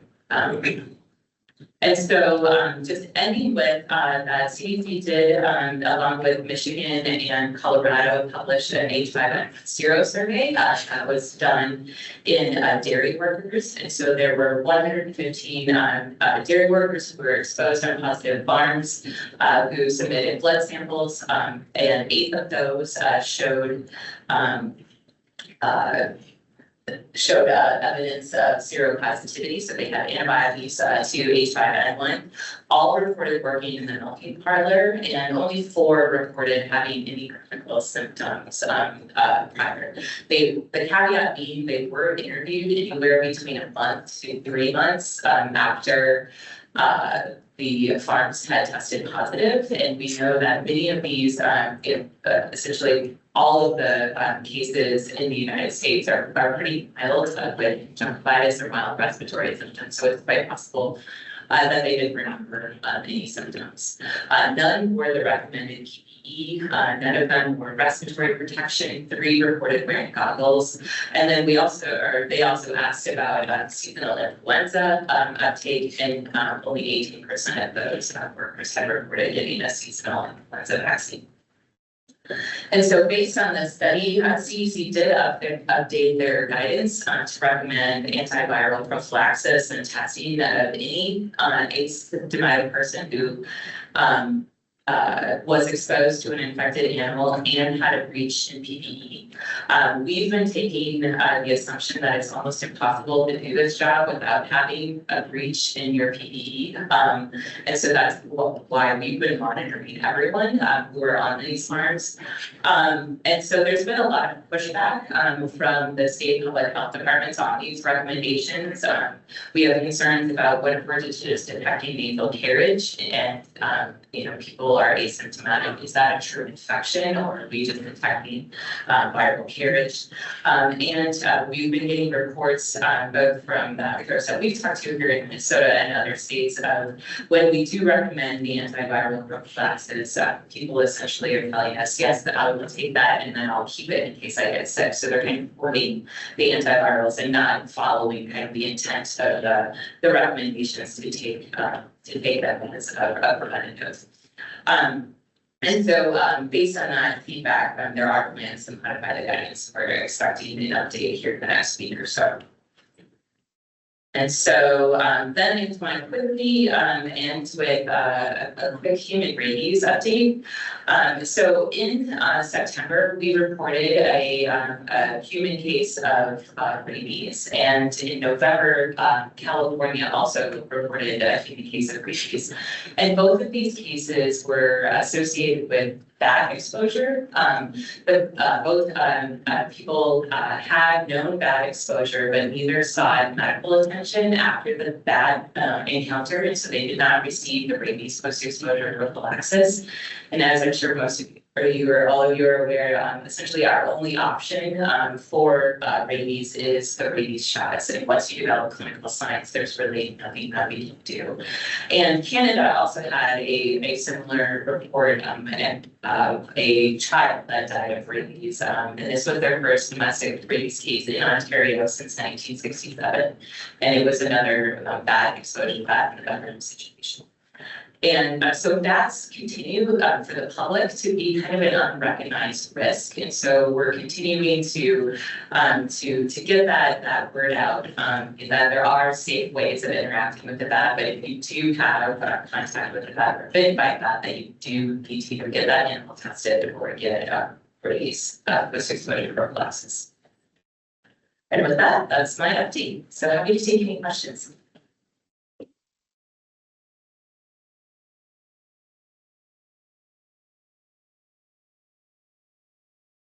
Is the antiviral prophylaxis the same for flu and COVID, or are they different? No, so it's Tamiflu or oseltamivir is the recommendations for flu. So it's a different medication than it is for COVID.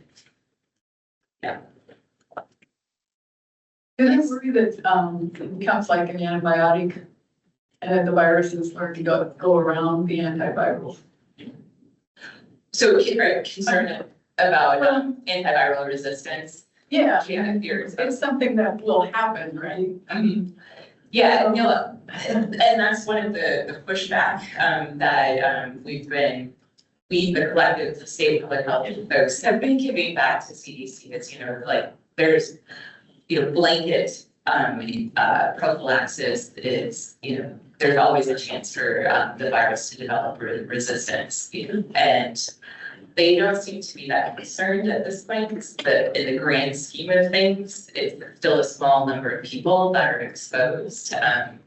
But I do think it's a consideration, and especially if we don't have good understanding as to why people are, the people that we're recommending to it, if they don't have a good understanding of why they're taking it. And so, based on our feedback, there's keeping it, and it's cold and flu season. My husband didn't go to his dentist appointment this morning because he had a horrible sore throat, but I don't think it's influenza. But if you have pills, why not do that?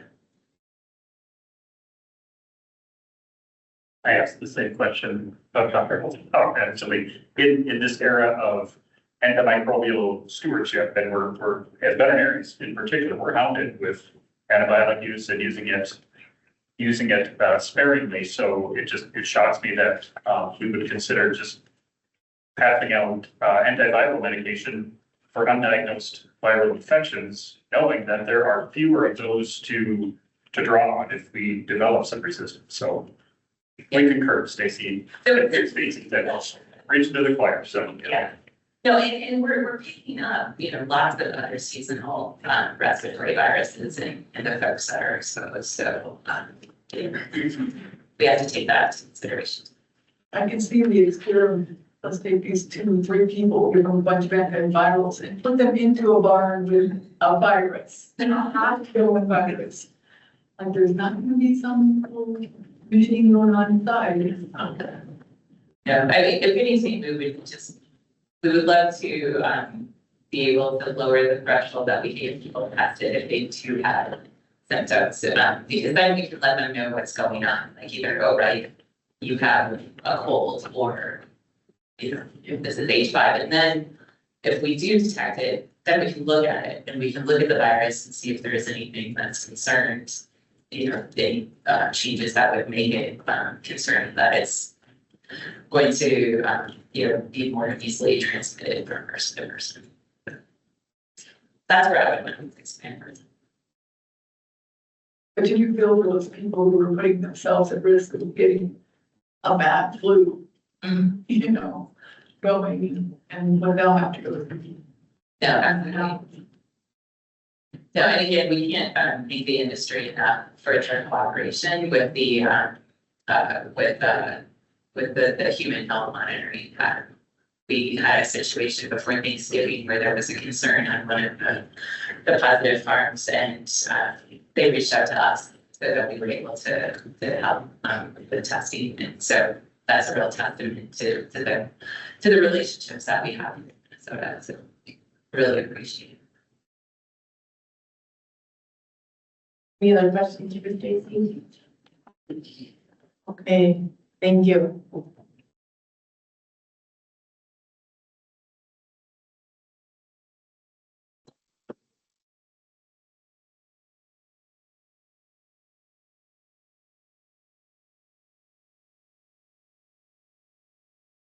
Is Mark Lyons representative of remote? He's remote.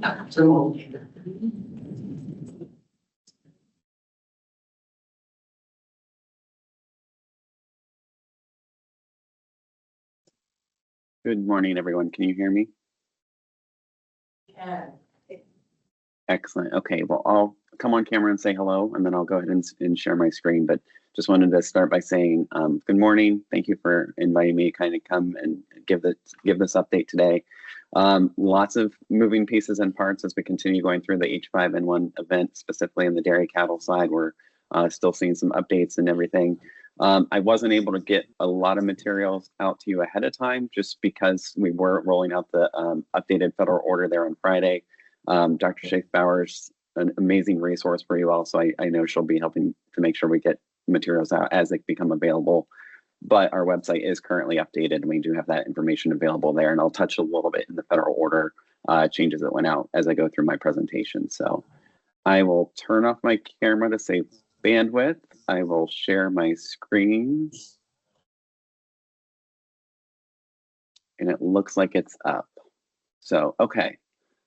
Again, thank you for inviting me. I did go ahead and update these slides this morning, so we do have the updated numbers and notes in here.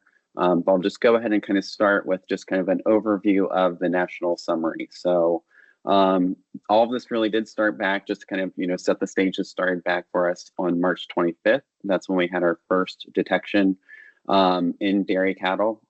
This was in the Texas Panhandle, so we had a few different states, Texas, New Mexico, Kansas, that were affected there early on, and we were seeing this illness kind of present. As of today, the total confirmed cases for domestic livestock are 742 premises, and we do now have 16 states. Nevada was recently added. They had their first detection late last week. So this is the current updated map of cases in the last 30 days. So we do have, in the 30 days, 249 confirmed cases in those two states of California and Nevada. Overall, we've done a lot of field activities as this is kind of rolled out. We've been very grateful for all the states that have participated, Minnesota in particular, over the summer when we were working with you all with the detections that you had in the state there. A lot of that's really helped us better understand kind of what's going on, what this disease is, and how it kind of affects specifically the livestock sector. So and the EPI questionnaires have been critical for us. We've had over 85% of producers have completed interviews for those EPI questionnaires. That's really helped us build into some of the data and information that we have on this disease. I'll touch on that as we kind of move forward.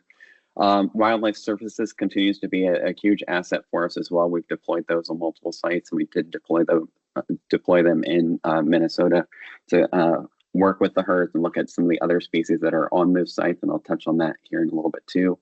And then kind of most importantly, critically, early on, we were able to launch EPI support teams. So these strike teams were able to go out into the different states, really kind of get boots on the ground, level data and information from producers to really better understand what this was looking like, what this presented as, and how we can kind of get past it. For the clinical picture, I'll touch on this as well, just to kind of set the stage. Again, we saw the disease kind of present itself. It is highly variable in different sites. We've seen some animals that don't really show any symptoms, so they kind of have that asymptomatic presentation. We've seen other sites where animals are very highly affected, and a large percentage of the herd is affected at once. Other herds, we see it kind of roll through as different animals present. You'll see it kind of roll through the herd, which leads to a longer time of a affected status for that herd, but we do see that play out. The cattle specifically, when they are affected, the clinical signs demonstrate for about 7 days. The milk may linger a little bit longer for production. They may still have that dropped milk production for a little bit longer, so that goes into more of a 10-day window. The predominant clinical signs that we see is the milk is often abnormal. So there's that decreased amount of production. There's also a yellowish, thickened, and or clotted kind of appearance to that milk. So you're seeing that decrease in the amount as well as the decrease in the quality. Nearly all of our affected herds also reported seeing the sick cows that had fever. A lot of these animals would go off feed, off water. We would see dehydration. Some cows did demonstrate abortions. Some cows did demonstrate respiratory signs. Those weren't as common as really the affected milk, the affected fevers, and the dehydration we see. Most cows do recover over time. We have had some heat stress events that were taking place in California with some of those herds. So a combination of situations that kind of resulted in some animals having a higher mortality in those herds. But for the majority of these animals do recover with supportive care. A lot of times that dehydration, making sure they get fluids, treating that really early on helped us kind of set things up. So we've put some programs in place to better understand that, and I'll go through those in more detail as we kind of move forward. Related to transmission and EPI, so I'll go ahead and put this slide up. It's got a lot of data, a lot of information. It is a kind of a high level overview, and this is really kind of outlining the most common exposure pathways that we've identified. A lot of this comes from the work that we had with those strike teams and with those EPI questionnaires. So huge appreciation for the collaboration support with those producers and those teams out in the field. The graphics over on the left side show the main themes for our exposure pathways that we've identified. Predominantly movement of animals, movement of people, and then movement of machines and equipment is really what's been spreading this disease. Since that initial introduction of that spillover from wild birds into the dairy herds back in Texas, we've not seen that continue to occur. All of the additional states, all of the additional detections of this B313 have been linked back to movements of animals, peoples, or equipment. You can kind of see the animal movements over in that left-hand graphic. It shows what classes of animals those herds would have received. So you can see the heifers, both bred and unbred, have become the most frequently received class of cattle, higher than lactating cattle. And you can kind of see that breakdown in that bar chart, that first bar chart over on the left. Machines graphic, you can see on that one, 39% of farms move cattle using shared equipment. You can see in the second set of bar charts there on the right side, approximately half, so 24% of those farms clean the shared equipment prior to using it. And the third bar chart shows that 20% of farms use the same equipment to handle feed and manure, but just over 14% of those clean it between use. The third wheel here shows most farms do have a high number of visitors. Those visitors a lot of times do have frequent contact with cattle, primarily through the support service personnel. The 6 most common personnel that we identified are indicated in the wheel here as well. But in addition to those frequent visitors, many dairies have workers who visit other dairies or own their own personal livestock or poultry sites, or work on another dairy or work on another farm with livestock. So that's been a huge component that we've really tried to hone in on, better understand the biosecurity that we can implement for those workers, for those personnel, to really kind of limit any kind of disease spread or introduction into those farms. The other thing I'll just kind of point out from this graphic, so on the far right, you'll see 73% of the dairies reported that they did have cats present. And then 29% of the dairies with cats did also report seeing signs of sick or dead cats. So again, that was another kind of victim of this illness that we saw over time and had reported out through our EPI questionnaires. So just to kind of touch on, and again, this is a lot of information on this slide, but I did want to just kind of touch on a few things that we've learned through all this work. We still don't know exactly all the transmission routes that may be at play here. There's a tremendous amount of work that's still ongoing. We've been doing the sequencing in the laboratory to better understand, are there differences or changes to these viruses over time? We're really, like I said, seeing that B3.13 continues to just be the one that's kind of spread, and it's not really changing a whole lot. So we are seeing that kind of in that animal movement, the personnel, that's predominantly where we're seeing a lot of this transmission occurring as it kind of goes forward.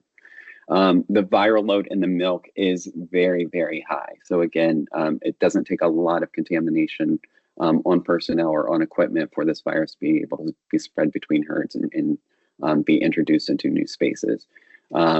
We have seen that kind of taking place in California. I think right now they are at 527 herds that have become affected, and it's a lot of that's kind of that overlap of personnel, overlap of movements, and really just kind of getting ahead of that. So I mentioned the cattle generally recover from the disease with treatment. Again, I'll go through some more details in a couple more slides that kind of show what opportunities and programs we have in place to help with that. And then the food safety piece, I want to highlight this, and I'll come back to this at the end of the presentation as well. But pasteurization studies that we've done, we can confirm that pasteurized milk is safe. Dairy products are safe when they're pasteurized. The viral particles may still be detected in some of that testing, but a lot of those detections, like everything's been inactivated. So we're not seeing virus present in pasteurized milk. The raw milk for consumption does still remain a risk. That's a risk for multiple diseases, not just this one. So that is still messaging that we're working on closely with our FDA and CDC partners to message out. Similarly, meat safety studies have confirmed that cooking products to the recommended temperatures would inactivate the virus. Again, we've not had any, like these studies were done like in the laboratory where we introduced virus into these meats to do that study and really kind of better understand. One study we did identify virus on muscle tissue, and it was diaphragm. So there's additional studies and testing that are being done in concert with our FSIS counterparts to better understand. So again, just to kind of touch on some key messages, again, spread of the H5N1 between states is being linked to cattle movements. It's not being introduced by these wild bird introductions. We are seeing new viruses kind of circulate as the migratory birds are moving. And we're seeing those being introduced into some of our poultry sites and some of our wildlife services surveillance, but we're still not seeing that introduction again into dairy cattle. So it's still just that one event with the B313 virus sequence. Again, we kind of touched on this. Disease spread is likely multifactorial. There's multiple different routes that can really kind of lead to the transmission, but again, it's all being related to these types of movements. So biosecurity remains to be our key to mitigate disease risk and spread. Related to biosecurity, so we do really encourage people to still use the secure milk supply. There's a lot of work going on with the National Milk Producer Federation, getting information out and sharing with producers. We've also been working with some different state groups to really kind of help get messaging out to producers to really help build biosecurity. I'll go into our biosecurity programs as well in a couple more slides. But again, the testing of cattle before we move, that requirement for the interstate movement testing is still in place with the federal order that was released back in April. That component still remains in play as we kind of move forward with the new federal order information as well. So related to the APHIS response, I just want to kind of go through some of the different programs that I've mentioned, some of the different aspects that we've been able to stand up. I'll touch on the timelines here pretty quickly just to kind of show. So I mentioned earlier in the presentation, this really, our first detection was that March 25th date.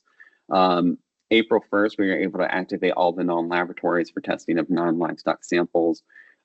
We did require non-laboratories to have to report any non-negative HPAI results when we rolled everything out in April. That still continues. April 10th, we had our first EpiStrike team that we were able to deploy. That team went into Michigan to really start investigating some of the dairy and poultry detections that we were having in Michigan back in April.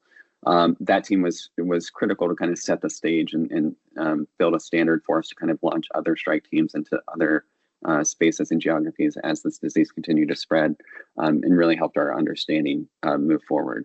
Related to that, we also did the EPI questionnaire. That was critical to get us that level of data and detail that I presented earlier in the presentation. And then by late April, we were able to implement additional diagnostic support, as well as a federal order that required pre-movement testing for lactating dairy cattle. So over the span of late March and through April, we were able to really hone in on that milk being the high risk for that virus transmission. We're able to institute a federal order to require testing of those lactating cattle to limit disease spread. As that continued forward, so going into May, after that federal order was announced, we were able to start implementing some financial support options. I'll go through these in more detail, but we did start with financial support options for dairy producers that had affected herds. That was a really collaborative effort across the One Health space because we wanted to make sure we protected workers. We wanted to increase biosecurity and limit spread. And we wanted to really be looking at ways to kind of to treat that waste milk, remove any virus, and really get these herds back up and running. May 23rd, so 10 days later, we were able to expand that financial support option, and we were able to offer programs for unaffected herds as well. So those unaffected herds really kind of working to keep the disease out. So setting up ways to support biosecurity, early testing, shipping costs for samples to go to non-laboratories, and we continue to support both of those programs for unaffected and affected herds right now. We also were able to announce in late May, we were able to announce that we were had the financial support program for ALAP, and that would reimburse producers for that loss of milk production. And that program is still operating. As we got into June, we were able to kind of launch our dairy herd status program. That program is still in place, and that's going to set the groundwork for some of the work that we've been doing in the national milk testing strategy that was announced last week. This dairy herd status program kind of gave us an opportunity to pilot and test some of these different components of these different programs that we're working to stand up.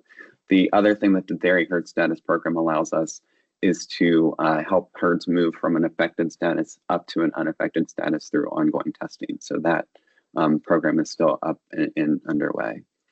And then at the end of August, we did release a CVB notice informing interested parties that they could submit for licensure of vaccines that could be used in livestock. So we've got different field studies that are still underway with that piece, and really seeing some promising information starting to come out of those studies. This slide's really kind of recent and current, so I was able to pull this together. So at the end of October, Secretary Vilsack did announce that we were planning for additional testing and monitoring for H5N1 in dairy cattle. This was meant to build on our federal order that was announced in April and really kind of stand up more of a formal approach to testing across the country. And that was summarized in the federal order that came out last week. So this new federal order does require that raw milk samples be collected and provided to USDA for testing, and that's upon our request. So we're going to be issuing some additional guidance, additional information, and we're also going to be sending letters out to dairy regulators requesting different samples from different states in the country to really hone in on the virus. I'll go through that program strategy in a little more detail here in a couple more slides. One thing I did want to flag though on this slide, both today and tomorrow, there are information sessions that we're hosting, and I'd be happy to provide those links to you, or Dr. Schaefbauer, if you have those available too, we can make sure we get those out to everybody. Those sessions will be open and will really help kind of, I think, build an understanding of what this strategy is going to look like. But again, I'll touch on that here shortly. As far as our overall action strategy, so this slide I wanted to just go ahead and show. It does kind of demonstrate just the different kind of pieces and parts that are at play here. So really, all of this is still underway and ongoing, but we really want to understand how this virus really presents in cattle, how it's being transmitted. We've learned a lot in that space. We've been able to really identify where those risks are and where we can kind of build. So the additional biosecurity, the herd status program, now the national milk testing strategies, really all kind of built from the learning that we've done through this this strategy the whole time. Related to the herd status program, I'll touch on that a little bit here as well. Ultimately, this program really kind of, like I said, it allows us to have some ongoing monitoring in herds.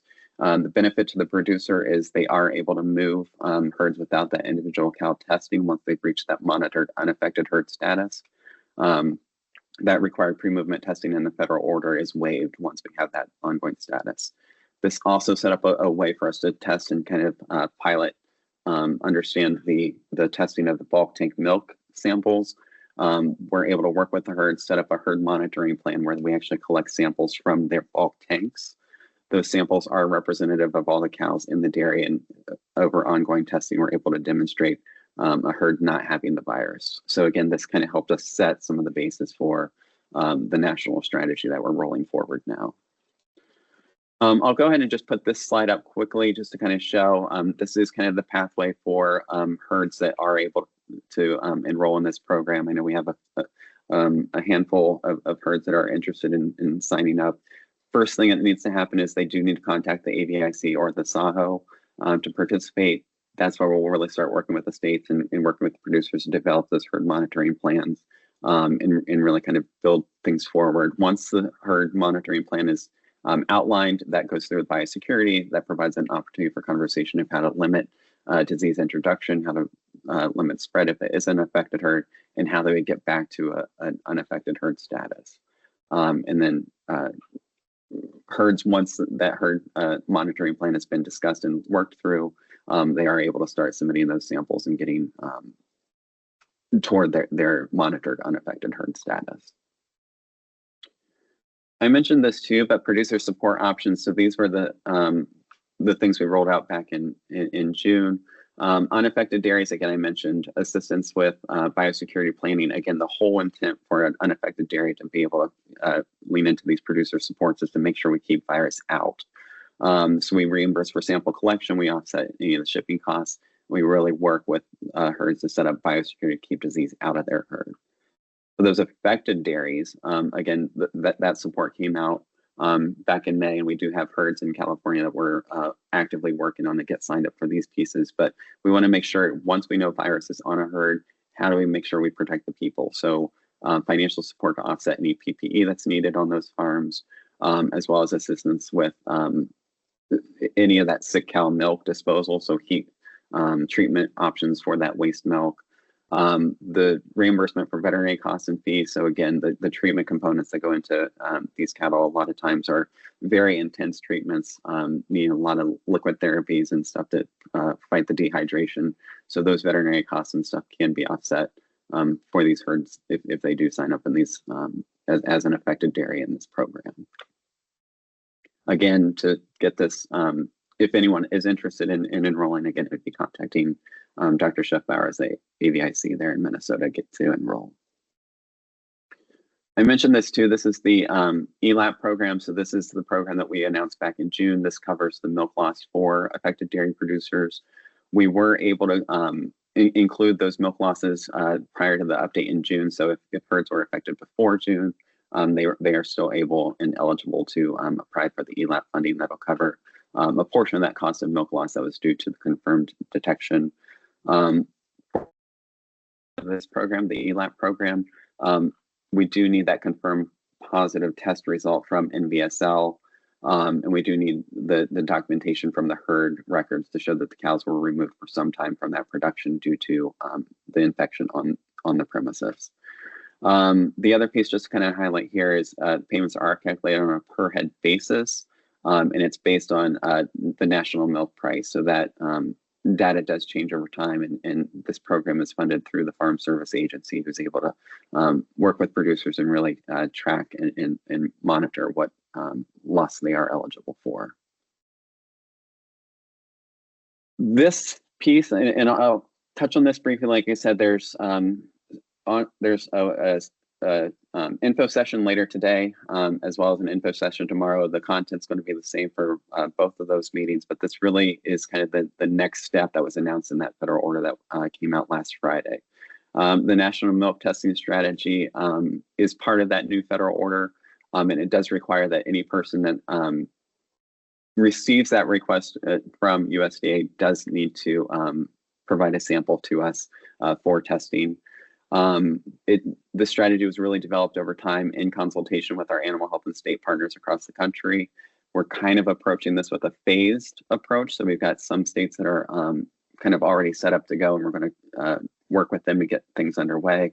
And then we'll continue to build out across the lower 48 states to really build this into that national strategy. The great thing with this approach is it does give both farmers and farm workers more confidence in the safety of their animals.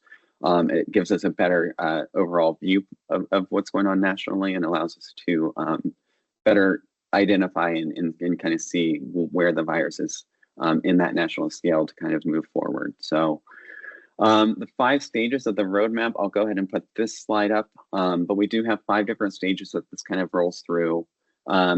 First and foremost, that first stage is really leaning into that silo monitoring plan. So we've worked closely with the National Conference of Interstate Milk Shippers. We've worked closely with FDA to kind of look at the silo testing that they were able to do as part of the voluntary, and we're working to get those stood up to do additional sampling at silos. We are able, like from the work that we're doing in the silos right now, we're able to start validating that silo sampling is an effective tool. We are able to identify positive herds through that silo monitoring, even though those volumes of milk are so large. We're able to still do that as we've done in the bulk tank samples. The second stage that's kind of underway is determining that state status. So we've within Ruminant Health Center, we've been meeting with different states and really kind of working through what options exist for them to do state level testing. This will allow us to better understand for some states, that silo may be the route that they have to go. We have to rely on those silo sample results over a longer period of time to demonstrate a state is unaffected. Other states where they only have a handful of herds, they're able to go out and test individual herds and get a representative proportion of their state. They may be able to move into an unaffected state status sooner. But again, that's all being discussed in kind of those individual state calls. The goal, as you kind of like work to the right of the chart, ultimately knowing which states are affected, which states are unaffected, and working to really demonstrate and get ahead of disease and eliminate it from the U.S. dairy cattle herd is the goal of this strategy. And we do plan to continue that forward as we move that out. Again, so just to kind of summarize, so this is designed to increase really USDA and our public health partners understand where virus is. We really want to identify those states and then identify those herds that are affected. We want to be able to implement some of these other program components, both with the financial support options for those affected dairies, as well as the herd status program to really kind of build confidence in bringing those dairies back in to that unaffected status. I mentioned we are kind of doing this in that phased approach, and we're going to begin with the 6 states that really have their infrastructure kind of already set up. We also try to make sure that they are geographically dispersed as kind of our first wave to just get things underway. And I'll go ahead, like those states are California, Colorado, Michigan, Mississippi, Oregon, and Pennsylvania. But while we're starting with those 6 states, we're ongoing conversations with all the other states to kind of make sure we get everybody lined up and moving into that national strategy. Just a couple quick slides here. So this next steps, it's really kind of ongoing steps. This has kind of been our approach really the whole time since we've had these detections, but really leveraging, encouraging states' response actions in both dairy and poultry. The poultry event's been happening since back in 2022, the dairy event now in 2024. But again, we appreciate all the collaboration we have with USDA, with all the state partners, and with our federal partners as well, with FDA, CDC, and I know they also have their connections to the state public health. And other things we want to do, so that voluntary HPI dairy herd status program, that's, like I said, still underway, and I think that's going to play really well into this national strategy as we get that piece really pulled over. Again, same with the producer support options, we'll be able to incorporate those into that national strategy and really our goal of mitigating the risk of spillover for this virus. And then just some final thoughts, again, like collaboration has been key here. This has really been a huge One Health approach that we've really seen. In conversations yesterday, we were kind of talking, this isn't the first time we've implemented One Health, but this has definitely been a front and center One Health approach for us this go around. And really appreciate all the work that we have ongoing there. And then just to kind of, again, kind of flag, to date, you know, FDA, USDA studies have reinforced the commercial milk and the beef supply are safe. Pasteurization's been effective. The beef studies, we're still doing, you know, that follow-up and stuff, but we've not seen any reason to believe that there's any risk from the commercial pasteurized milk and beef supply at this point. So that is the end of my presentation. I can stop sharing screens and I'm happy to take any questions that anyone may have. Thanks. Are there any questions for Mark? I have a question, Mark, and this is Erica Sawatzke. There was a slide in the beginning of your presentation, and I saw it in another presenter's presentation, but Wisconsin is a state that doesn't have any positive dairy cattle, and I'm wondering why that is. Wisconsin has a lot of dairy cattle and they're surrounded by states that do have it. So what makes them different? That is a great question. I know, like in conversations with Wisconsin we've had, the testing and everything that they've been doing, so I should step back and say every state has different movement testing and everything that's been done. So we do have representative data from all the states to kind of show that there has been testing, there has been work done in the states. I'm not aware of any reports of, anecdotally or real, of any affected dairies in Wisconsin. I think biosecurity is key. I think it's one of those things, if it would be introduced into the state, kind of like what we saw in California, once it does kind of introduce into the state, it does kind of burn through if we don't get ahead of it. Fortunately, we've not had that case in Wisconsin, and I know they do have a lot of movement testing data to support that they don't have it. So I don't have a good answer of what they've done well, other than the biosecurity and the work to keep the disease out. Thank you. Yeah, great question. Are there any other questions? I don't see any here. Thank you for your time and your presentation. Yeah, absolutely. Thank you, everyone. Good news, everybody. We ended right on time for lunch. So we'll take a break for lunch and resume the meeting in 30 minutes. All right, well, I know that I did after lunch spot, so I'm going to keep you all late. So you need the most current topics to talk about, so for them, there's a lot of interest in the H5 influenza viral testing and the annual testing strategy that USDA announced. All right, so I'm with, my name is Dr. Nikki Neeser. For those of you who don't know me, I work at the Minnesota Department of Agriculture. I'm the director of dairy inspection division, and recently it seems like most of the new issues, really issues, end up having meat milk, so I'm able into a lot of those. So let's see here.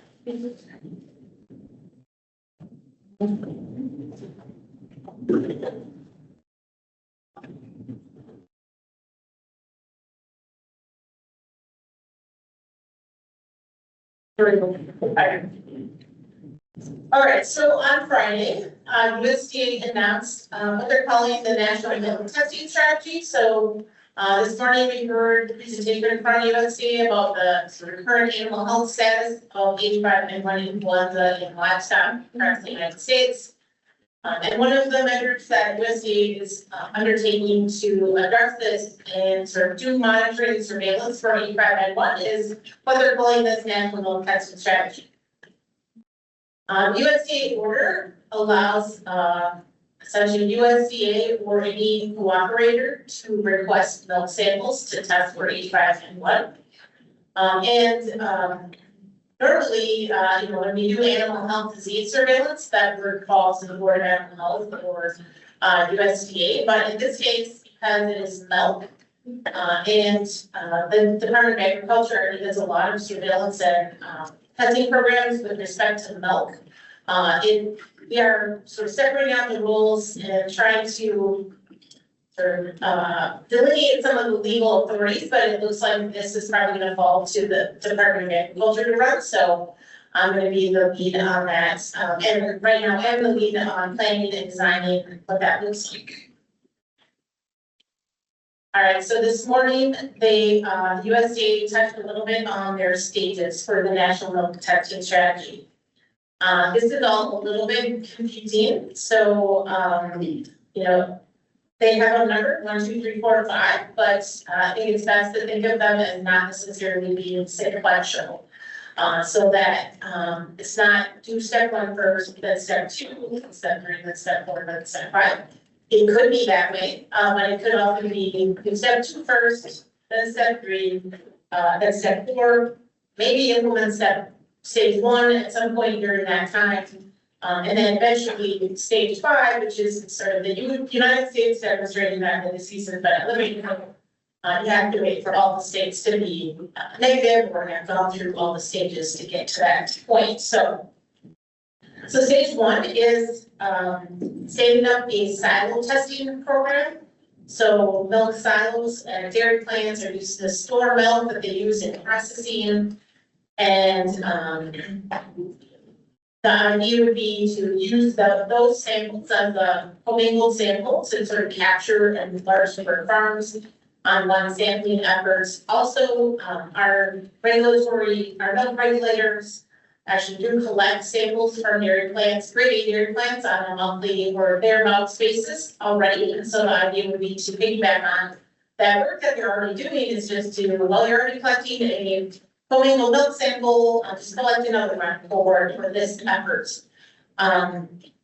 So I'll talk a little bit more about that as we go.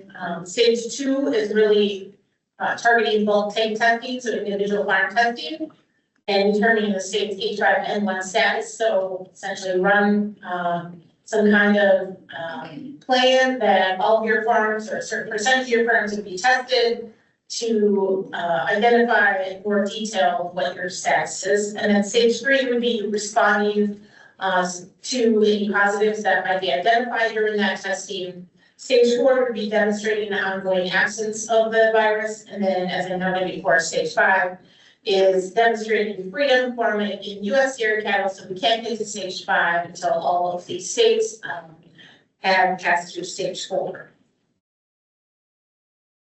So noted it may not be progressive.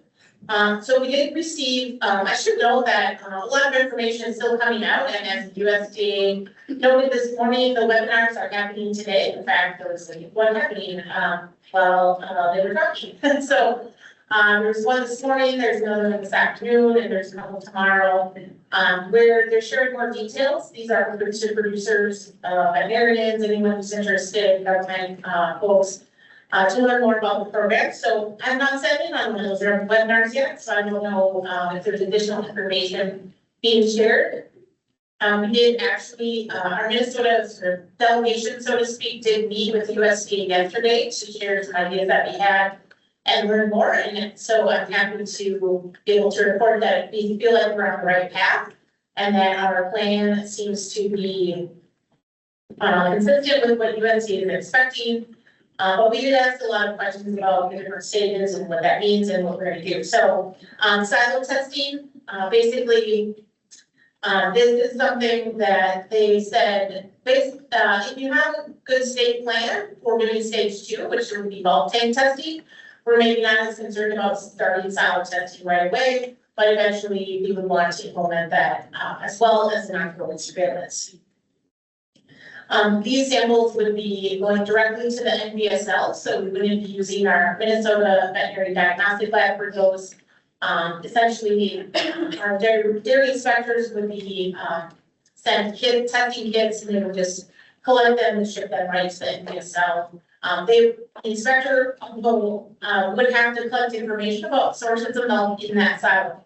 So that alone would be a pretty significant amount of time to detail, in some cases, all the BTUs, the bulk unit farms that go into that cycle. So the record keeping part, sample collection is easy, the shipping is easy, the record keeping is there, the traceability is there. There's very good records in the area about where the milk is, where it's gone, but it will take quite a bit of time. So as I noted, we met with USDA yesterday. USDA is spending some time meeting with the individual states to develop something that works for their state. So the size and scale of the dairy industry in every state is different. Obviously in Minnesota, we are a lot different than Rhode Island. We are also a lot different than New York. New York actually delegates all of its dairy inspections to the industry. They don't have full farm inspections. And so there's a very different regulatory structure even in those states. Every state is different. Some states, the dairy inspectors actually collect samples from every farm every month. We don't do that. We rely on industry cooperation to do that sampling. So size and scale approaches by Shepherd. As noted, they've selected some states to 6 states to participate first. And then moving into the other states as we get the plans developed, including the financial, the legal piece, and the logistics. So what are some of the considerations that we've been addressing as we work to develop our plan? Number one, we want to be scientifically sound. We want to make sure that whatever testing scheme we come up with has a good chance of detecting the virus if it's here. That we aren't necessarily overdoing it, but we also don't want to be underdoing it. So we want to have a right size for that. We want to be equitable. So we want to treat all Minnesota dairy herds fairly as we design the testing. I don't want to get into any arguments about this farm got tested more times than the other farm. We want to make sure that we have a very transparent and predictable clear expectations for farmers about what's happening with the testing. We want to be efficient, so we want to build on some of the systems we already have for collecting samples from dairies.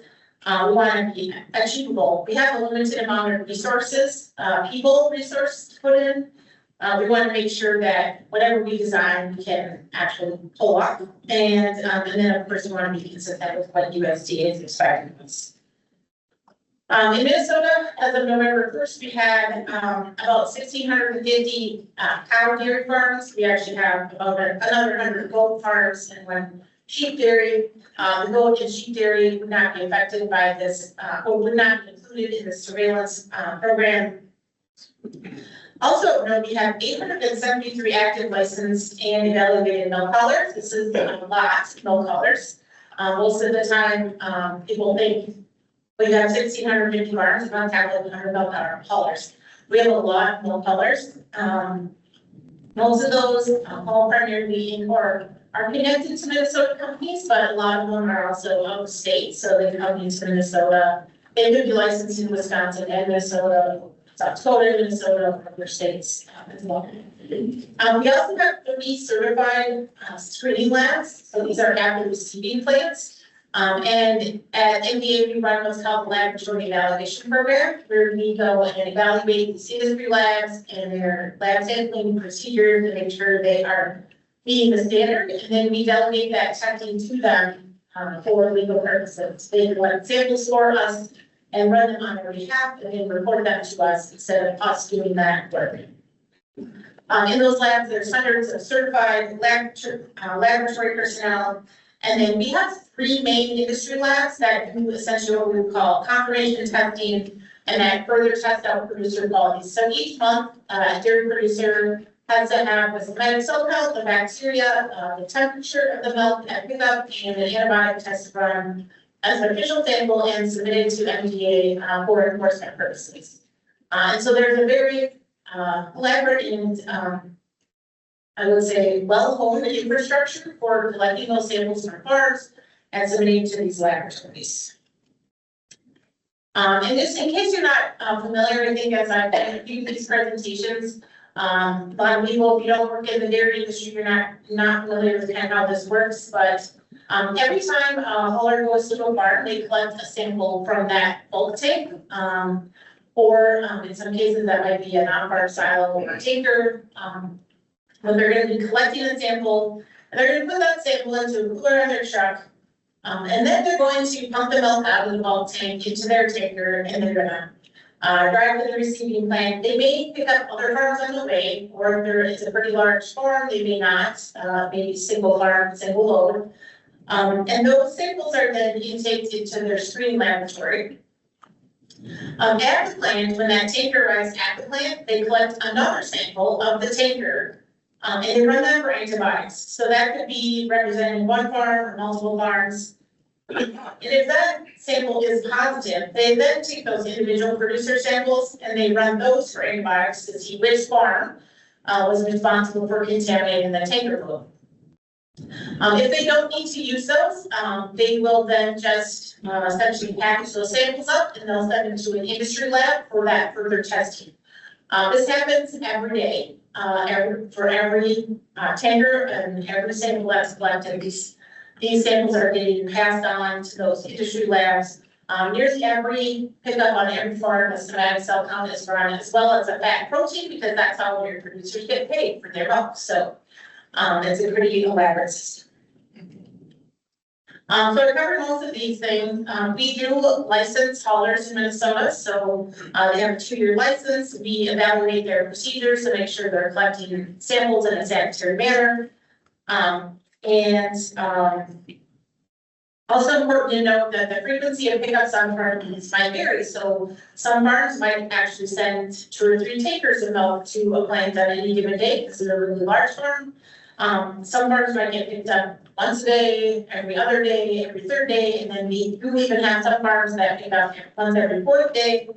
Those are technically on a waiver. The law says they have to be picked up every 3rd day.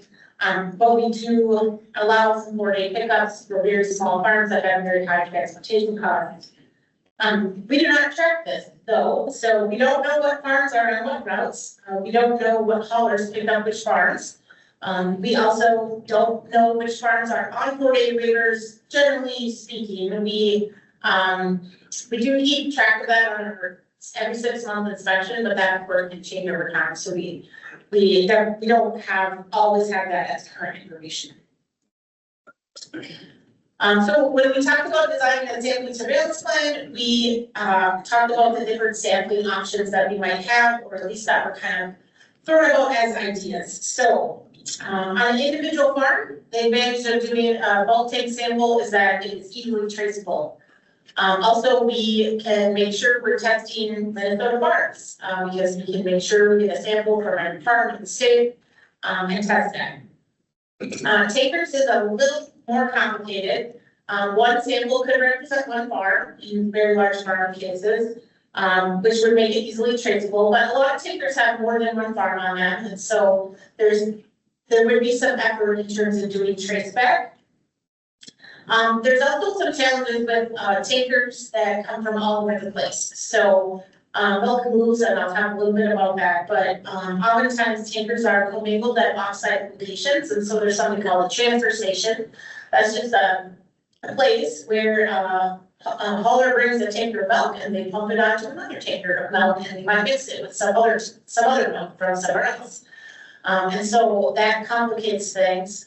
And then our Minnesota plants receive tankers of milk from all over the country. So there'd be no way to easily sort of distinguish Minnesota producers versus others.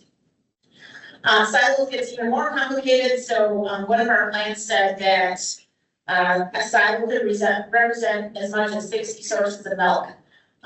Those sources can be from anywhere. So across the United States, we do routinely receive milk from all over. We also ship milk from all over. Some milks are more, net import, or some states are more net importers, some are more net exporters. In Minnesota, we kind of do a lot of both. We kind of balance a lot. So if there's milk leaving at one place, we're shipping it out. If we need milk, there's a lot coming in. So that would be a very big traceability effort if one sample was positive. So if we had a 60 farm we take, some of them are even in Minnesota. There's a lot of information and follow-up and work that would need to be done with that. Other factors to consider, milk from some Minnesota farm never goes into a Minnesota plant. So a simple example would be Ellsworth Creamery, which is near where I live.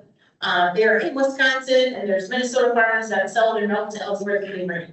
And that milk might go to Ellsworth Creamery, but that milk actually might go more commonly to our Kemp's plant in Minneapolis for bottling, or it might go to Baumgart's cheese, or it might go to somewhere in Michigan for maybe cheese, or it could go to New York. And so it gets very complicated, and we don't want to miss those farms that sell milk that goes out of state necessarily. So we want to make sure we capture all of the farms.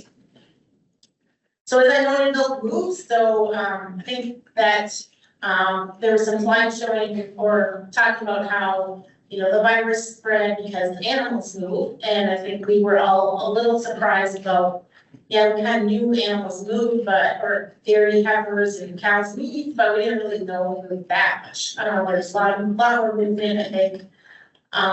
Well, I think people would be astounded to know how much milk moves. And we have Minnesota farms that routinely, every other day ship tankers of milk to New York. And that's their receiving plant that they have. And on the way, they stop in Pennsylvania, and maybe commingle with someone else. Or we're receiving tankers of milk from California all the time. So milk definitely moves, and we want to make sure that we're acknowledging that, and we don't let that complicate our work too much. We also want to consider our human resources for response. So we had, I think, 9 positives this summer, and that's a pretty big response, especially knowing that we also have the poultry side to respond to.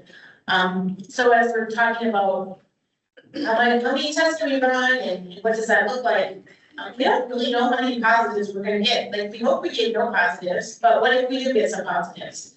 What if we do get both positives on the test that we still have to respond to? So even if we had 1%, we have 16 farms to follow up on, that would be 7 more than we did, fully all last summer. If we had 5%, that'd be 80. So, we could quickly overrun our available resources in terms of response. We want to make sure that our response is, that we can stay within, or we can adjust our sampling to make sure we can respond. Also, I think timing of response, one issue with silo testing is like, well, if it took us 3 to 4 weeks to track down all the farms that, were positive in the silo, literally the farms could have been through the virus already and be already tested negative, and that could be a complete waste of our time in some sense. It's not like some previous programs, TB or brucellosis, where those are chronically infected herds and those diseases are all chronic. The herds aren't going to clear them, they're still going to be there when you get there. This could be a little bit different, and you want to make sure we're doing our work in a timely manner. So what we're looking at is aiming to test all farms in Minnesota with each sampling effort. So we're thinking about a sampling effort being over a span of 1 month's time. When we did our statistical analysis, it said that we would have to test around 1,400 farms to be confident that we do not have the disease at any given point in time. We have 1,650 farms, 10 to 1,400, if we have to do 1,400, we kind of just might as well do all of them, knowing that we may miss some in our sampling, so that we, we want to do our best to get everyone, but if we miss them, we would still be able to achieve that 1,400. The idea would be sample each farm every month, and potentially we're looking at starting this work in February, if we can get all of the logistics and financial pieces all worked out within that time. We also want to use our existing infrastructure to maximize efficiency. We want to first make sure the samples that we collect are quality samples, accurately identified, so we don't waste time tracking back to farms that actually don't have the disease. We want to make sure we get the samples run within the time frame that they need to be run. Get those samples shipped to the diagnostic lab in a way that makes sense for them to be able to run them and manage their resources. So we had some ideas that we've been floating around. One was to have bulk haulers collect additional samples. So they're already going there, collecting the sample. Let's just have them collect another one and just use that sample and send that to the diagnostic lab. Some challenges that we find with that is, number one, there's 873 licensed haulers, and haulers are notoriously difficult to track down, as well as to train and get information out there. So some haulers are employees of the plants that they work for. Many of them are independent contractors, or they work for a trucking company. There's all iterations of that, and probably every time we send out a mailing, bulk haulers, we probably get 20% of our mailing back because people change addresses, they don't work as a hauler anymore, they change from one plant to the other, whatever. So notoriously hard to connect with, they don't have an association or anything. So that's originally that was kind of what we were thinking. After consulting with some of the dairy industry folks, kind of stumbled upon an idea that maybe we can instead utilize our industry laboratories. So there's 3 of them in the state that are receiving samples every day. And that would be only 3, or maybe a few more people actually to train on sample collection. So also, one of the things other states have been doing is having their regulators collect the samples. I'm quite sure that I do not want to send my dairy inspectors out to collect samples from farms. That's just asking for a lot of people to review sampling, as well as biosecurity. Like, we don't want to be just sending someone out from farm to farm to farm.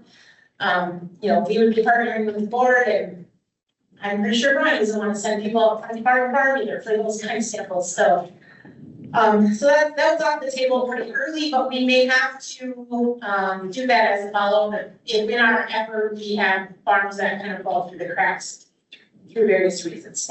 All right, so what we're kind of stumbling, or what we're kind of landing on, is using these industry labs to essentially split samples. So we wouldn't even need them to collect another sample. So actually, after working with Hemant and his group, we learned that they only need a half mil to run a H5N1 sample. So, and the procedure for testing involved pipetting milk. And again, I thought that's a lot to train full color on is how to pipette. But now they use dippers, they're capturing fairly good sized people. Had a meeting with the industry lab, they felt like easily they could give us a half mil out of the samples that they already collect. So what we would do is utilize the infrastructure at those 3 industry labs and have them work with their patrons to schedule sampling. And we already do this out of qualities. They pick the sampling days and they already pick the routes and that kind of thing. We'd be working with them and be like, okay, this week we're gonna sample this subset.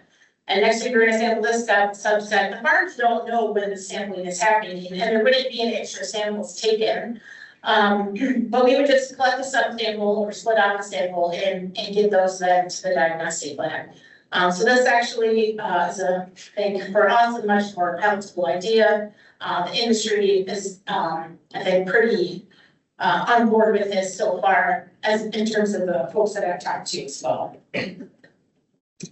I wanted to just also emphasize, like, this is a partnership. So we are working with the Board of Animal Health, and this is my first version of this presentation. I also need to add USDA to that as well. The Board of Animal Health and the USDA animal health folks to help us work through this.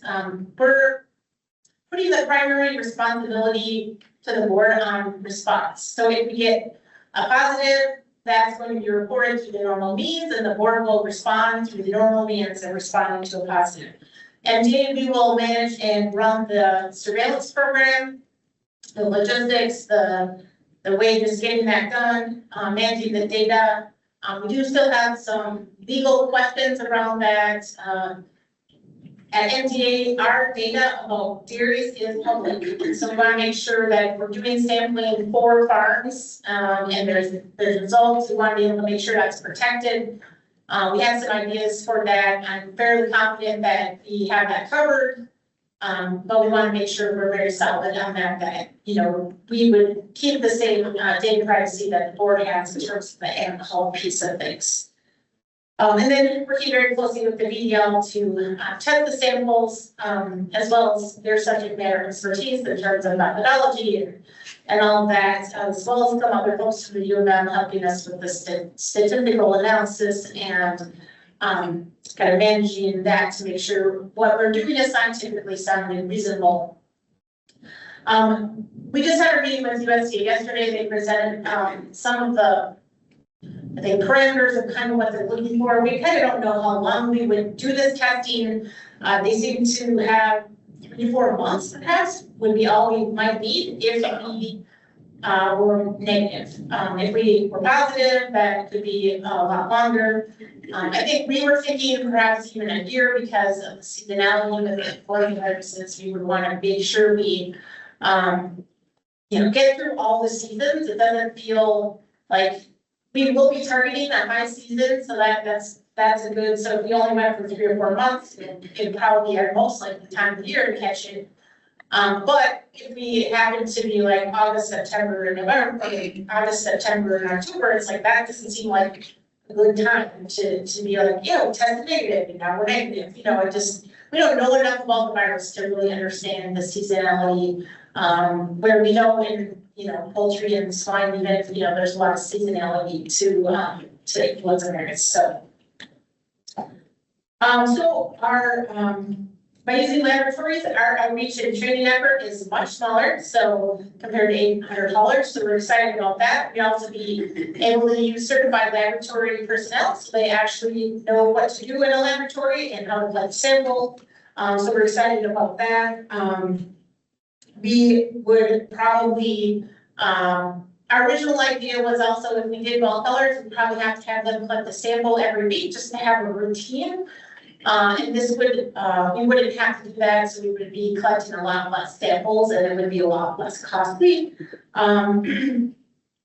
We are continuing to work on the details in terms of our legal authorities and the data and the finances and working on the department agreement. Probably using January as an outreach month to producers and industry and making sure we all have that.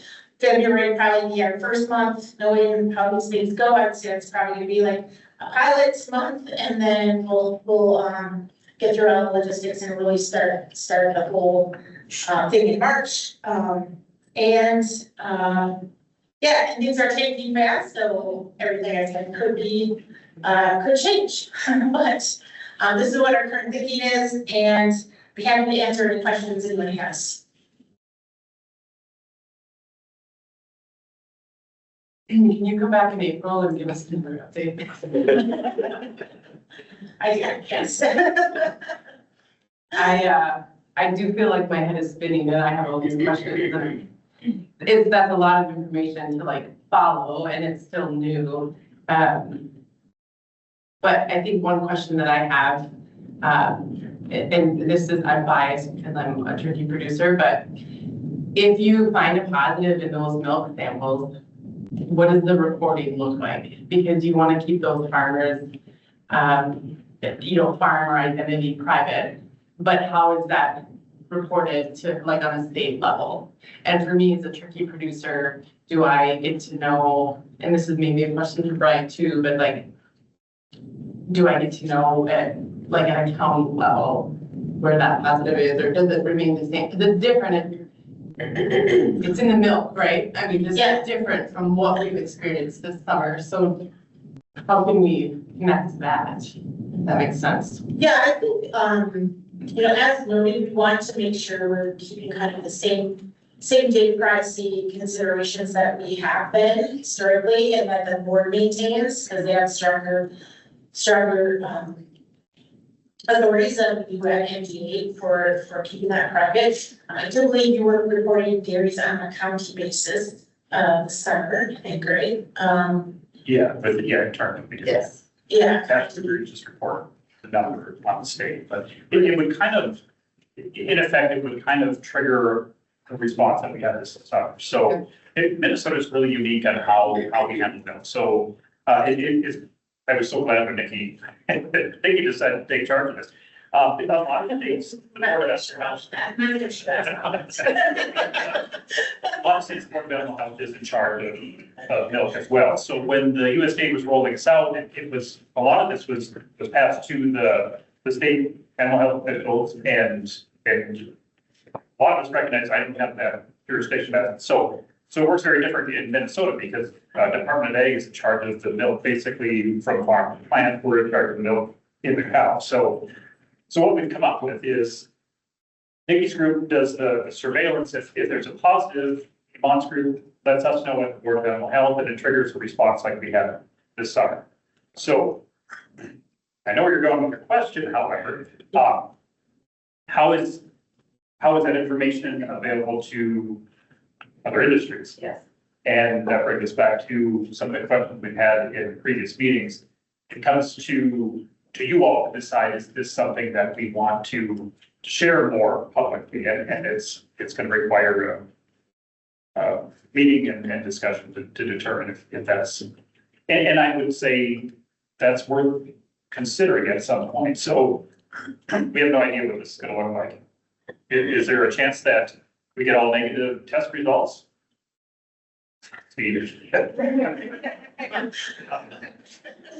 unlikely, but the real question is, what amount? So if we're getting one here, one there, I think we can manage that. If we end up with 80, I think that's going to require more transparency, just be more help from industries that are involved. So certainly we want to make sure our poultry industry is aware of where these sites are, so there can be strategic movements and we can avoid crossover into other species. So the whole goal is to, obviously eliminate this virus. And I don't think we know enough where the virus is anymore. It's kind of interesting how it works its course somewhat in dairy cattle, but I'm not naive enough to think that it's completely gone from Minnesota because our cases were back in the summer. So I think we're going to find cases. I cringe every time the USDA talks about this and they say, we really think we're gonna find a lot of states that are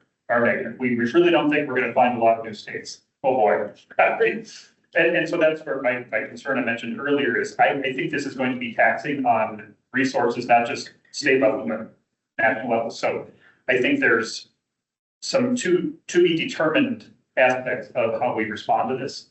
And then I can throw this out there too. We have a new administration. So when the new Secretary of Agriculture is appointed, this could all go away. So that was also part of our strategy to wait till February to kind of see what's the atmosphere, what's it look like the new administration is going to do with this surveillance, and will there be a new approach that we have to consider? So it's a little bit wait and see, but I like our strategy. I like that we are bypassing the silo portion. It just, that was a traceability nightmare in my mind, just knowing how many different directions that could go. And it just seems like, let's just do this. Let's rip the Band-Aid off and dive in and not ease into it, but just hit it head on. So that was a long explanation to, we'll respond the same way we did in the summer, but that's subject to change depending on the intensity of it.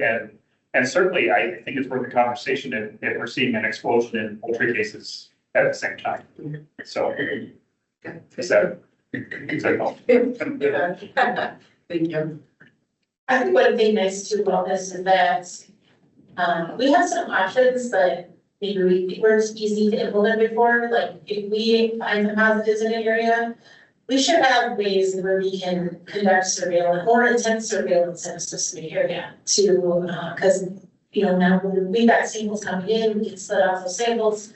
We can ID certain farms that maybe want to test it, we're talking about circle testing around farm, positive farms, or, we have some things we could do if we decide that, we really need to get a hold of this disease in a certain area a little faster. Thank you. Are there any other questions? Thank you for your time.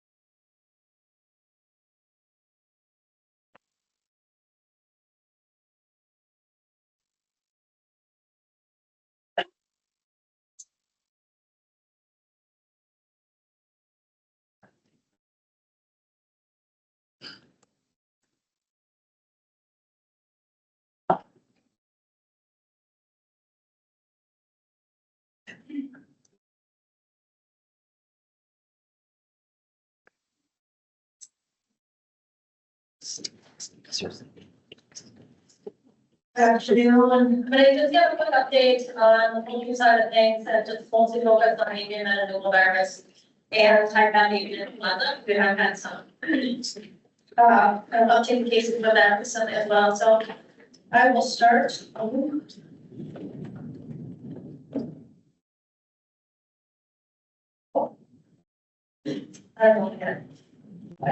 I will start with some avian metapneumovirus cases. So this is just a summary of all of the cases that we've seen since the outbreak first hit Minnesota, which was in April of 2024. We did change how we were tracking our cases. So initially we were keeping track of it at kind of a premises level. So if, one farm tested 5 times, that was still one count towards that, and that became unmanageable to continue tracking it that way. So starting on July 1st, we switched to just tracking infections, and so those numbers are representative of that. You can see we had when it hit the state, it hit the state and it hit hard and it went everywhere. And then it did seem to kind of die back a little bit at the end of the summer, and I suspect that it's just because everybody already had it, and there was some level of kind of herd immunity that went through. But as we had, naive birds get placed on the ground, and whether there's seasonality to that, they don't know. We definitely seem to have a resurgence of cases again in the fall.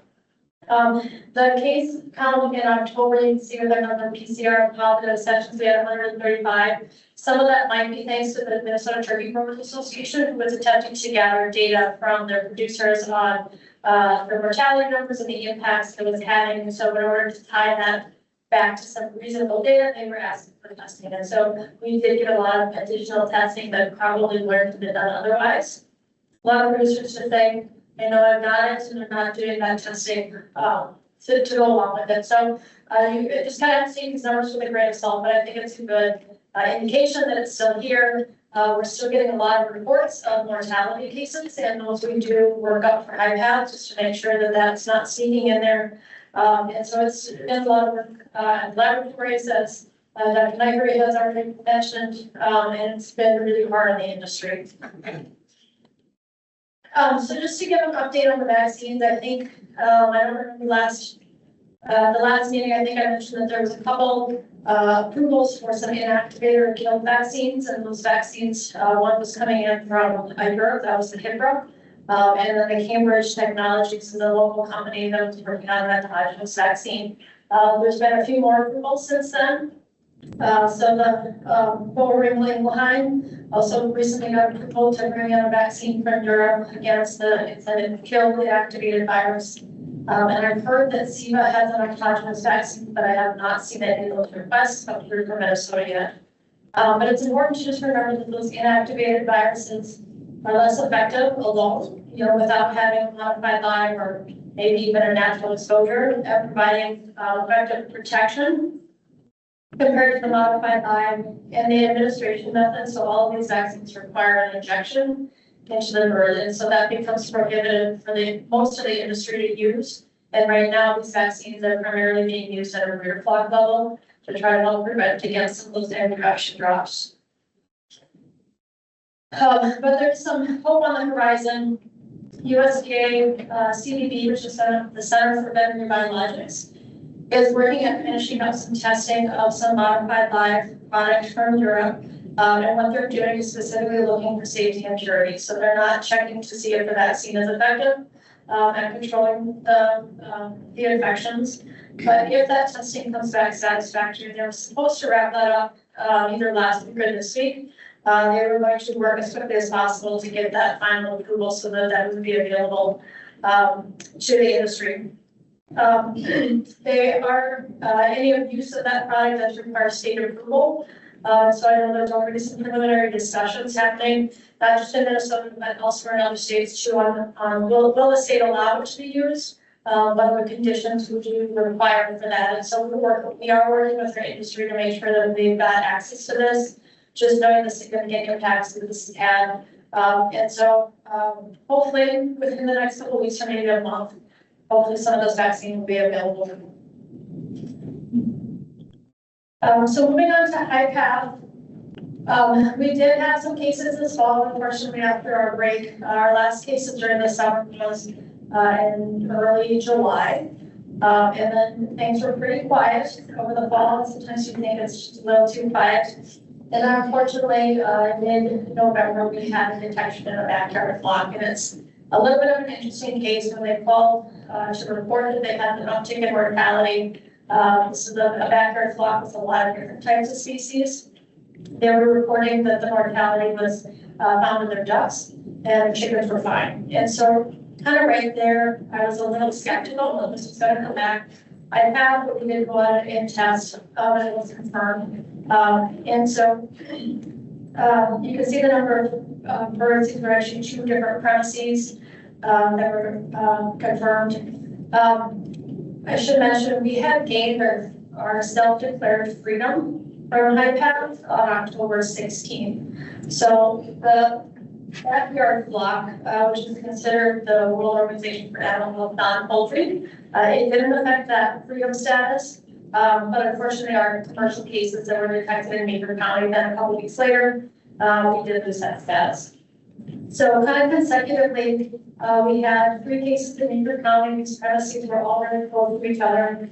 And then brings our total cases, which are over on the side, and that's from the start of our outbreak back in 2022 till now, up to 177 confirmed cases.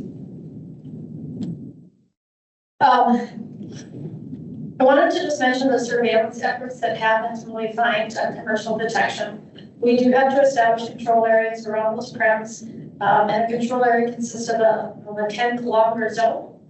There's an infected zone, which is 3 kilometers, and then the buffer zone, which is the other 7 kilometers to equal that 10-kilometer zone. And all commercial premises within those zones get quarantined, and they are required to submit additional testing. And so when our Meeker 16 case was identified, we asked that all of our commercial farms submit testing within kind of those next couple days, next couple business days. And both Meeker 17 and 18 were identified off of that surveillance. And I think that's just a testament to how good the lab is at making these detections up. We were able to find these detections before they had clinical signs, so we kind of caught those infections early. And interestingly enough, that Meeker 18, it's a large farm. You can see by the number of birds on that site. There's 48 samples that were submitted for surveillance testing. We had 1 sample that came back in the suspect range when they submitted their initial testing. And so before we did anything else, we requested some resampling of the next day, and just that 24-hour difference, highlight the fact that yes, they are indeed positive, and we're able to move forward with that classification. I don't probably need to go into this because you've seen this picture I think 3 times yet today, but we're not alone in this, right? There's a lot of other states that are dealing with it. I'm not sure if you've seen the plots over there, or the maps over there on the left are the poultry cases. The map on the right is the dairy. And so South Dakota, North Dakota, and I've heard Iowa has had a case too. And so I think it's just likely due to the migration of birds coming down the highway. I wanted to touch a little bit just on the genotyping, and Dr. Schaefbauer hit on this a little bit already. But NMSL us take every virus and every positive case, and we conduct genotyping to just better understand how the influenza viruses are changing. And that sequencing can also help to better understand, kind of from an epidemiological perspective, how different farms and different cases might be related. And I'm not even attempt to explain this graphic on here, but this is kind of that the RNA that they sequence out, and how those cases can be just different by just 1 or 2 little snippets, and they change. But that can also then change that image and give a little bit better understanding on what those viruses are doing. USDA has been very transparent in the last year about these genotypes, and so they do get reported to us. So I don't have a lot of data going back prior to 2024 and prior to our spring cases on the genotypes, but you can kind of see up here just the different strengths that we had. So I think I mentioned at our last meeting that all of our spring and summer commercial cases were the genotype B313, which is the same genotype that is currently circulating and has been circulating with dairy cattle. The one case that was not the B313 was the Dodge 03. That was the C21. And if you remember back to our Stevens County case, which was a woven-on poultry case, but it was also the case that was tied to that goat that came down with the virus, that was a B36. And so that was kind of our spring and fall. So it was interesting to get the information on our most recent cases. So our Martin County cases came back as an 83, which is probably just an older variation of the disease, but still probably wild bird introduction. And then our Meeker cases are all likely related. They did classify the Meeker 16 as a minor 96. That was a new term for me, but it's probably just an isolated. I don't think that's Stephan, I think she's got to say with this, but kind of an older independent sequence. But when it went to Meeker 17 and 18, those couple of snippets differently get classified as a D13. So it was mentioned on the West Coast, they've got the B313, D11, and D12. And I think Alaska or Hawaii has had A3. And so, what do we do with this information? It's interesting to understand how this will change our risk factors and what we need to do. There's information on the Meeker case to indicate that it's either lateral spread, where it started with Meeker 16 and then back to the 17 and 18. It's also very possible that it's just a common source. They're all exposed to the same virus in the same area, and they just, will probably affect her like the days apart. So how that's being moved, we don't know, but it's fairly all related. And that's what I have for updates. I'm happy to take questions.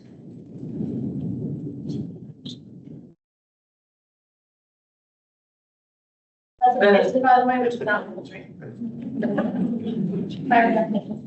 Your Meeker County cases, well, so I have a few questions, but your Meeker County 17 and 18s, do they, since they were the same like genetic variation, do they share people, equipment? I mean, do you know any of that information? I don't know the specifics. I don't know if Dr. Bieber is on, but there was, when she went out to do kind of an initial epi investigation, there is a field right between year 16 and 17, and that had some farm work done, field work done, where they're spreading fever within the last week, kind of prior to the infection. So was that activity just enough to kind of kick things up? These farms are all very close to one another. And so, no, we don't have that specific information about the movements. Sure. My last question, sorry, I was gonna comment on your question. Yeah, go ahead. I'm the case manager for Meeker 16, and the only other thing that was mentioned when I was on the farm is that they said no regular workers were shared between 16 and 17, but they said that maybe there was a couple maintenance people that had done work on both sites somewhat recently. It's still pretty early and so, you know. Dr. Bieber has not done like the full epi. Yeah. Thank you. And then my last question is, in the springtime, we had seen some of the high path cases in our state, all had previously had pneumo virus. Do you know with the Meeker cases, have they previously had pneumo or not? And if you don't know, that's fine. I don't know the answer. I almost always just assume that somebody's had pneumo. Like, I think that's how prevalent it is in the state. And so, yeah, it's that making these flocks a little bit more susceptible with the immunosuppression from the pneumovirus. It's hard to know with high path virus, you know, sharing the same ground from which one's driving. Can I ask a question? For the pneumovirus, the A and B, do you see anything different in the field clinical mortality, one versus the other? No, there's a running joke within the industry that A is bad and B is, no, A is awful, B is bad. Oh. And so, from what I understand, we don't have a ton of B here, right? We've got just a few cases. The B is primarily seen on the East Coast. The A, at least reported from the industry, is a little worse, especially in the turkeys. But, you know, it's like to make a lot of drama over everything. Are you seeing any cases in broilers or layers in Minnesota? We had a lot of positive tests, not a lot. We had positive tests in broilers and layers. The layer industry is reporting almost no clinical signs. And the broiler industry, like with the broiler breeders, they do see an egg production drop, but it's pretty mild compared to the turkeys.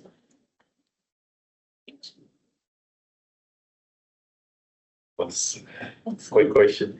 When you shared those surveillance zones, control zones, and so it's like a 20 kilometer, like 3, 7, and another 10.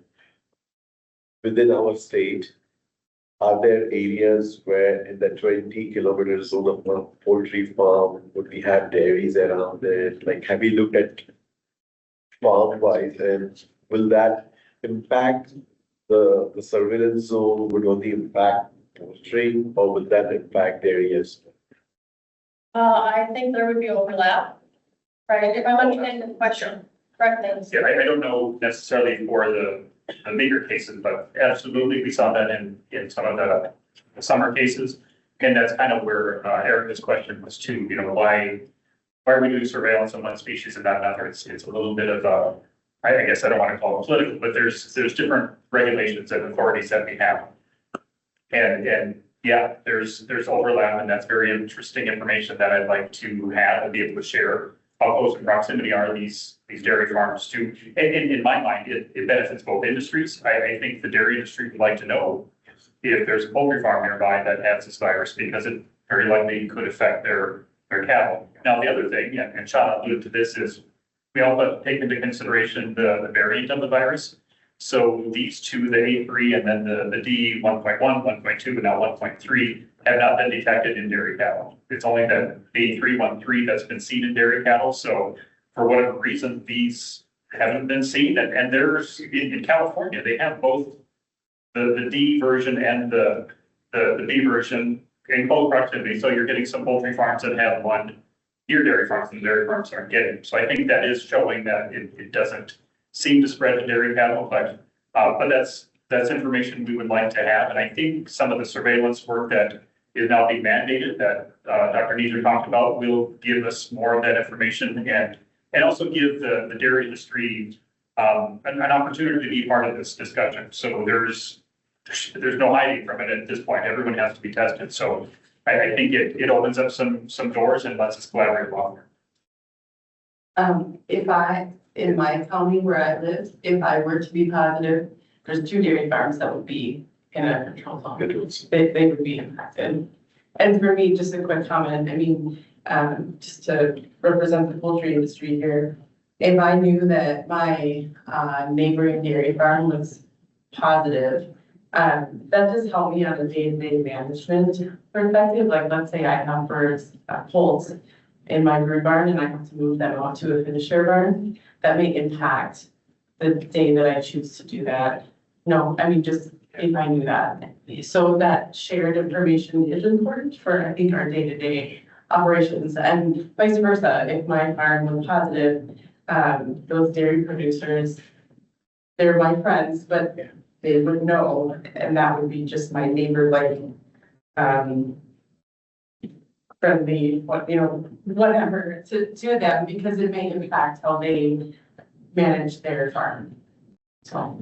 Interestingly, the EPI questionnaire that USDA has used as a premise, the H5N1, this data that Dr. Leon presented, in that they don't have a question that they should have or they could add later. It's like, are there, they're looking into if the farms have a barn cat or a barn dog around it, but they're not asking the question of other lines of commodities, the presence of in that perimeter area, that is not in the question.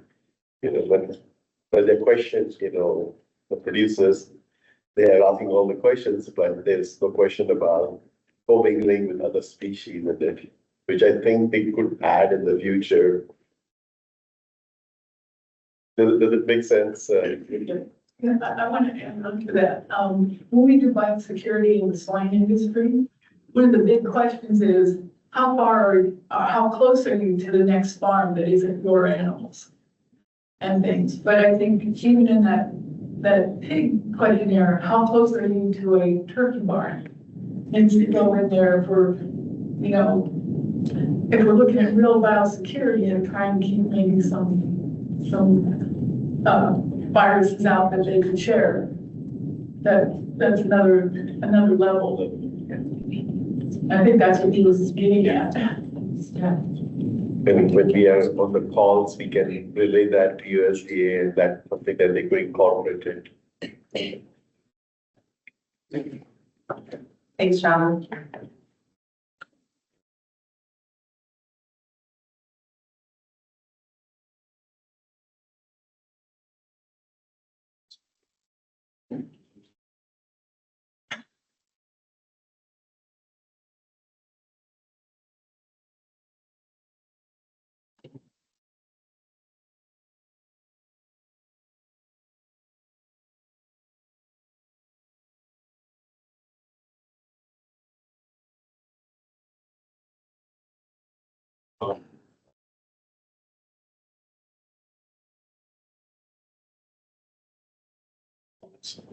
Okay, hello, good afternoon.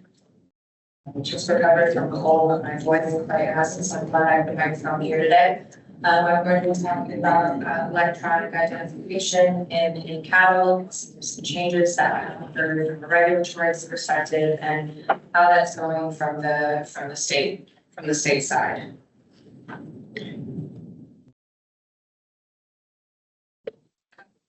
So I'm going to be talking about what's new, and also kind of emphasizing what's not, because that's been a little bit of a sticking point of confusion. And then also just talking about the transition and implementation and what's happened so far and what's to come. So in terms of what changed on November 5th, the USDA finalized a rule that, has kind of been in the works, at least since 2019, anecdotally kind of before that in terms of the conversations, but it was finalized in May regarding the use of electronic identification as an official ID in cattle and bison. So what this changes is what's considered, quote, capital official identification in cattle and bison. So it changes that the ear tags to be considered official have to have an electronic and a visual component.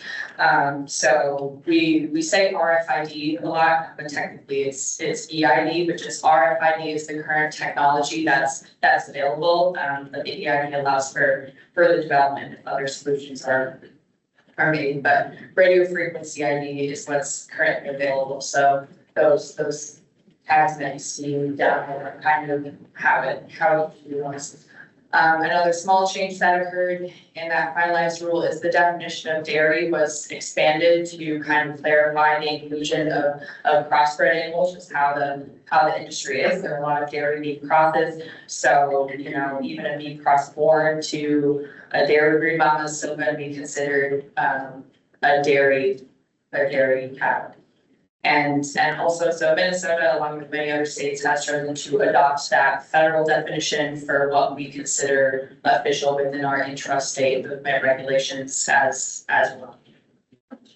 So what hasn't changed is when cattle need official identification. And what we've actually found this past year is that there's actually a big gap in understanding in when cattle need official identification, especially at the intrastate level.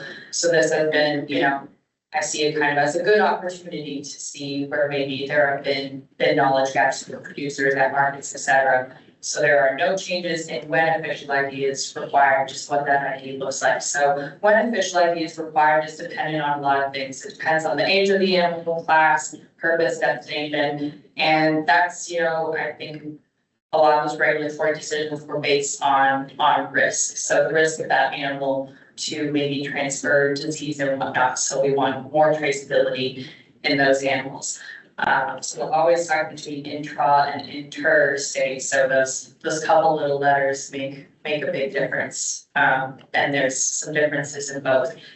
And one thing that we've been trying to emphasize is that ID that was considered official prior to November 5th, if it was applied prior to that date, it's considered official for the life of the animal. So there's no adding additional tags to animals that were already tagged, which I'm glad, because that would be a nightmare and pretty impractical. So any animals that were already officially identified in some proved method, good for the life of the animal. I won't go over this in too much detail, but in terms of understanding of what USDA requirements are, so they require pretty much all dairy cattle except for some maybe small bulls or something, but all dairy cattle, it's actually intact cattle over 18 months, and those for like rodeos, exhibitions, those are going to require official ID to move over state lines. So that's nationally, that's everywhere. The few exceptions, the most common ones are maybe animals going like direct to market, approved market, or direct to slaughter. Because those animals, are kind of within the slaughter channel, they're not going to pose maybe as big of a risk of transmitting disease if they're, kind of on a terminal route. This is a screenshot from part of a resource that we developed to help people get a better understanding of intrastate ID requirements. So the full document is published on our website now. So basically a decision tree to help people understand when they're moving within state, when their cattle need official ID. So they can kind of go through this decision tree, and this covers every possible scenario. So, this is on our website, we're trying to share it everywhere. And I think one confusion that this document has about is technically animals may not need official ID to arrive to a market, but if they're going to from a market, depending on their class, age, sex, whatever, going to another farm, they might need an official ID applied to leave the market. And this isn't new, markets do routinely apply tags, they have tag agreements, this is kind of a normal part of operations.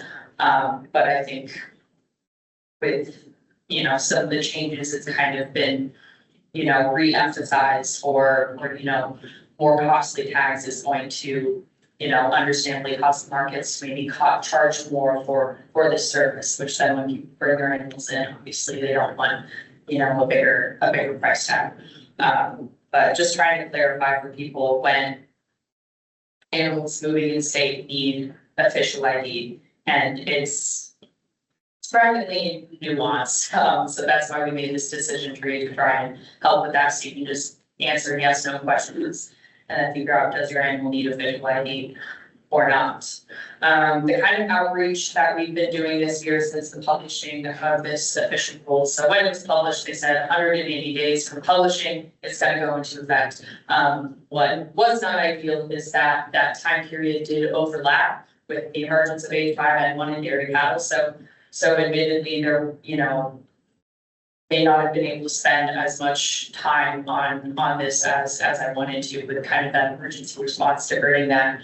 But some things we have done, we've hosted 2 webinars, one with Minnesota Milk, one with the Minnesota Cattlemen's, the State Cattlemen's Association, to review the requirements of when it's required and what changes are happening. And those were fairly well attended. Also, our lovely communications department has, been doing periodic reminders on social media and with, our animal bites and other email blasts, just to have kind of, occasional reminders going out there. And I've had some contact with some of those associations fairly regularly and 4-H cattlemen's and whatnot, and answering their questions so that, they can have a trusted resource for their members, and the Livestock Marketing Association as well. We're doing a lot of work with them.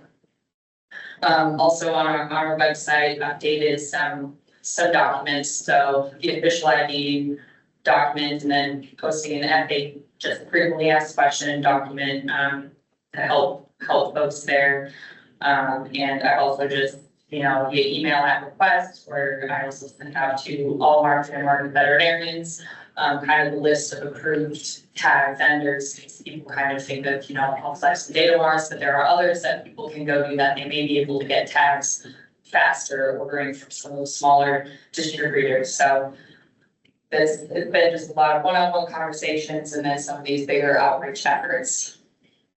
So some of the challenges in the implementation of this. So producers, markets, everyone is, been a little challenged and frustrated with obtaining RFID.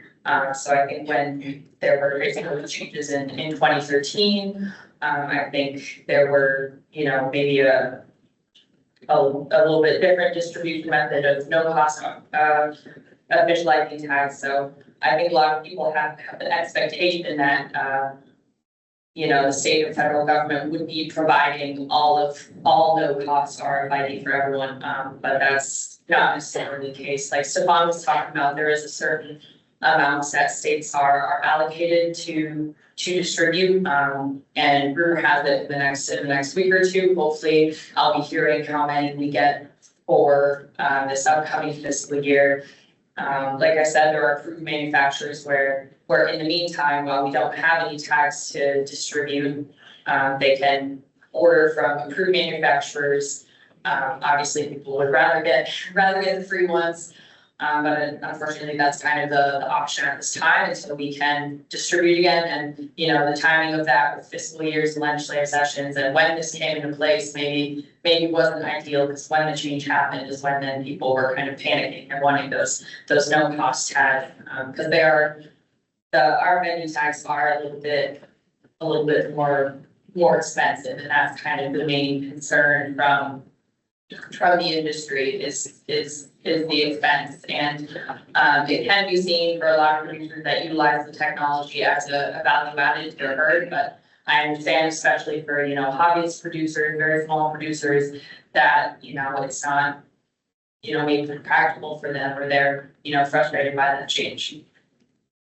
And then also understanding what, you know, RFID can and can't do, kind of dispelling understanding of that. So, you know, understanding that what we as the regulatory body use that information for, you know, I'm not able to remotely from my office read all their cattle data. That's, you know, not within my time, money, or care capabilities. But just understanding how they can use it to their own benefit, but then also when that information is used and when it is reported, you know, on CDIs, it'll be taken down. So in a trace, we can use that information, but we're not passively, you know, collecting all of it. And then also what to do with, you know, tags that have become obsolete, whether it be apply them in other animals or dispose of them, which obviously people are frustrated to do because they spend money on those and whatnot. So in terms of distributing tags, last year I had a little bit different number from Stephan, 169,000 that I thought we were allocated, but around that order of magnitude. And so we're going to see how many we get for the following year. But depending on how many we get, my priorities are, you know, for those obsolete tags, I'd like to do for markets or producers or whatnot, you know, a trade-in program. You send me your own tags and dispose of them. We'll send you shiny brand new RFID tags. Also emphasize the distribution to market veterinarian, says that's a main point of tag application. And then also a little extra emphasis with the beef industry, because there's been a little bit more challenge in the transition, or being able to get outreach and communication to producers just based on how the industry is in the state, with having a lot of smaller producers, and just differences in those industry that need maybe a little bit more outreach to that area.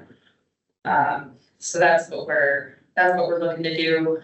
Open for questions.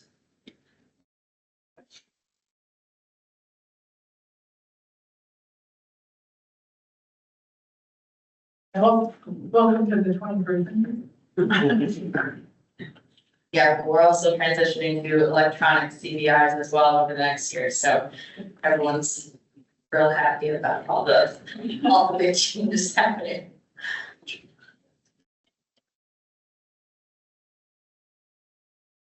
Well, thank you, Katie. Thanks.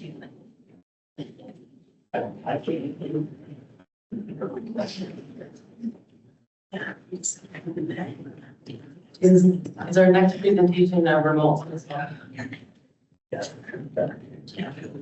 Denise, are you on?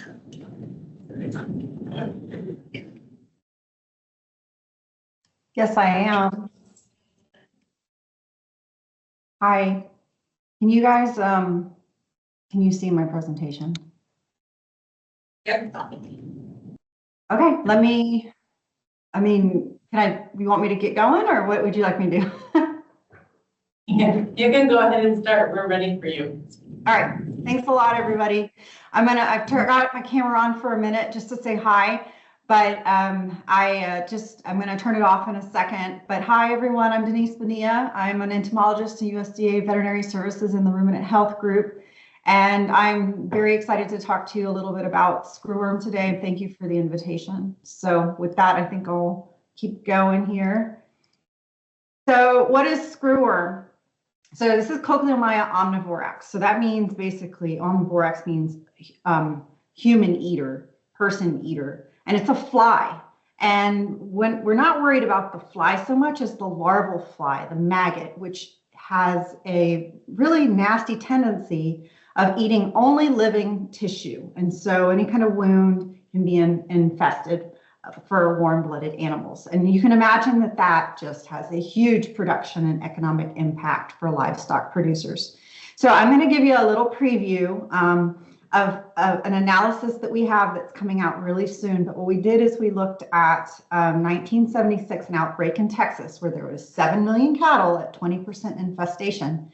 And we took that and pulled that out to 2024. And so you can see here, 2024, Total losses to Texas producers, over 700 million, excuse me, dollars, and total Texas economy loss over 1.8, excuse me, over 700,000, and then 1.8 million for total Texas economy loss. So huge issue for animals and for also public health, because as I said, any warm-blooded animal.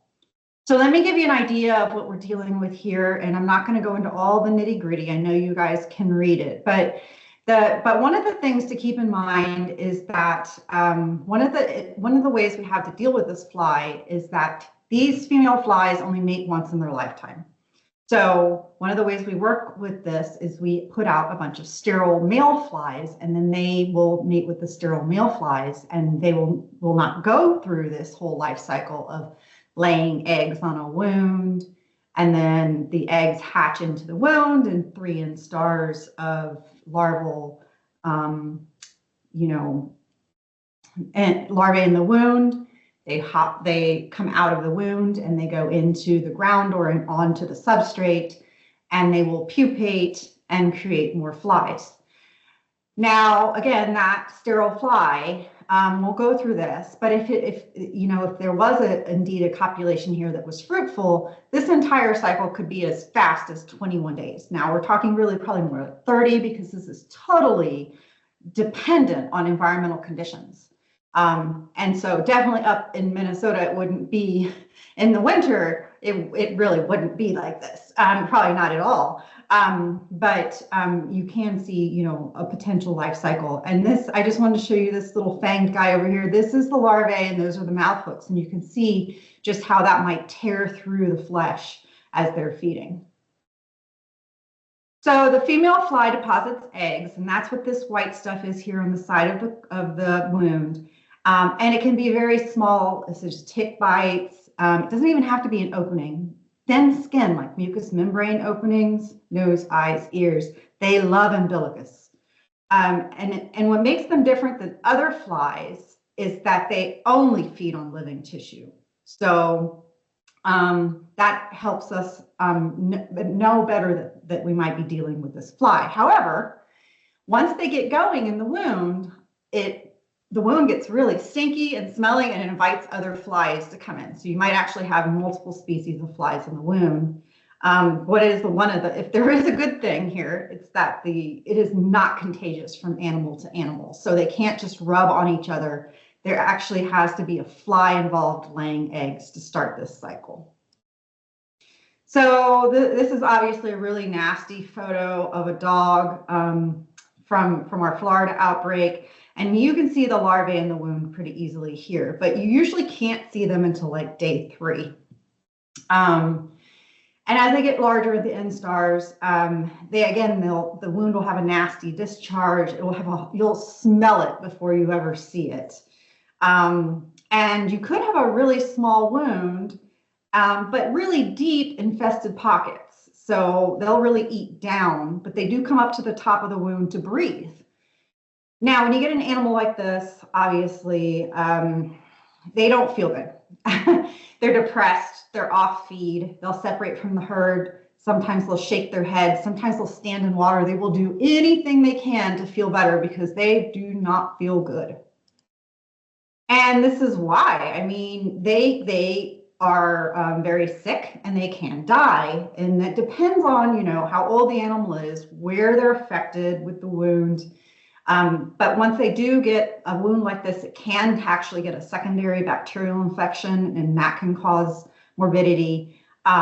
If you do catch it early, there's ways to treat. But if you don't catch it, it's usually fatal in a week to 2 weeks. And newborns that are having that umbilicus infested, they die. They just can't live through it. And to give you an idea of really how small this can be, this came from Central America, so you're not probably worried about a vampire bat, but a sting, just an ear tag, a dehorning, like something as small as a tick bite. These are all things that can be infested. Any kind of breach of skin for these flies is fair game.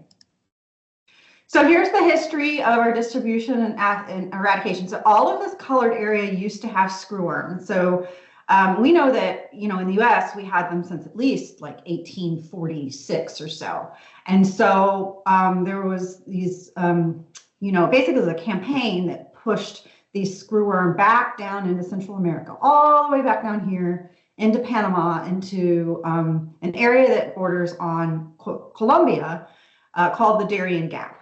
And so we've got this US Panama facility in Pecora, Panama, and they create sterile flies. They're a production facility for sterile flies. And so what they've been doing successfully for a long time is dropping sterile flies into the Darien Gap, which was historically a wild area, and it was keeping the sterile flies that were endemic to Colombia outside of Central America.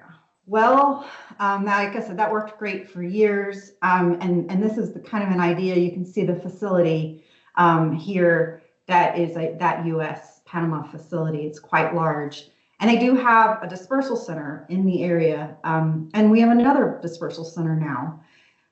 So we have the infrastructure to drop these flies, but now we have this huge outbreak in Central America that's made things more complicated. Panama declared an emergency in August 2022. In December of 2023, USDA approved CCC funding. So a lot of this work that has been, these numbers are only because we started the outbreak investigation. So you can see we had Panama first, a lot of cases in Panama now, human and animals. Costa Rica came up second soon after we started looking at Panama, and then Nicaragua about a little less than a year later, and then things got amplified a little faster. Honduras came up in September 2024, and then in late October, we had Guatemala come up positive. And then what's scaring all of us now is Mexico has 2 cases that came up in late November of this year. So what are we doing? Well, there's a lot being done down in Central America, and that part of that is, producer education, because no one really knew what screwworm was anymore. There were a whole generation out there that never seen it. So they were moving animals not knowing what was going on. And then there were people that are moving animals that do know what's going on and they don't care. So, but we're doing some education with the locals down there. And we're dispersing flies. So that plant I just showed you is now producing over 90 million flies a week. And they're dispersing, and this shows you just kind of what a dispersal grid looks like, over 18 flights in the area. And the strategy is that as the infestations go north, we move the grid north to try to drop the flies at the top of, or the northern extent of the infestation. You can see here that even though we have some Mexico positives up here, we were able to get a couple of Mexico, flights in, and that's just because, it's politics, you guys, we have to have permits to be able to do things. So we're working on the best we can to get it as north as possible. The next question we get a lot is, all right, so this plant has maximized its production. So where else are we going to make flies? Well, Mexico has decided that they're going to turn a fruit fly facility in Matapa, which is in Chiapas, into a screwworm facility. So we have an international services team out there this week looking at that facility and talking to their subject matter experts about whether we can really change that plant over. And then they've asked us for financial assistance in doing that. We have another team of international services folks that are looking at our US side for potential facilities, and we're hoping that they're fruitful in that matter. Just to go over this a little bit, I talked about this a bit. Sterile insects is something that we're using. Regulatory controls, including enhanced quarantine practices and movement controls, is something else that is being used in Central America. And this engagement with the producers and the public on what they can do and how they can report. So here in the US, you know, that Mexico positive, which now I guess there's two, triggered a standstill on movement of ruminants from Mexico. And when I say ruminants, we don't really get sheep and goats from Mexico, so this really means cattle.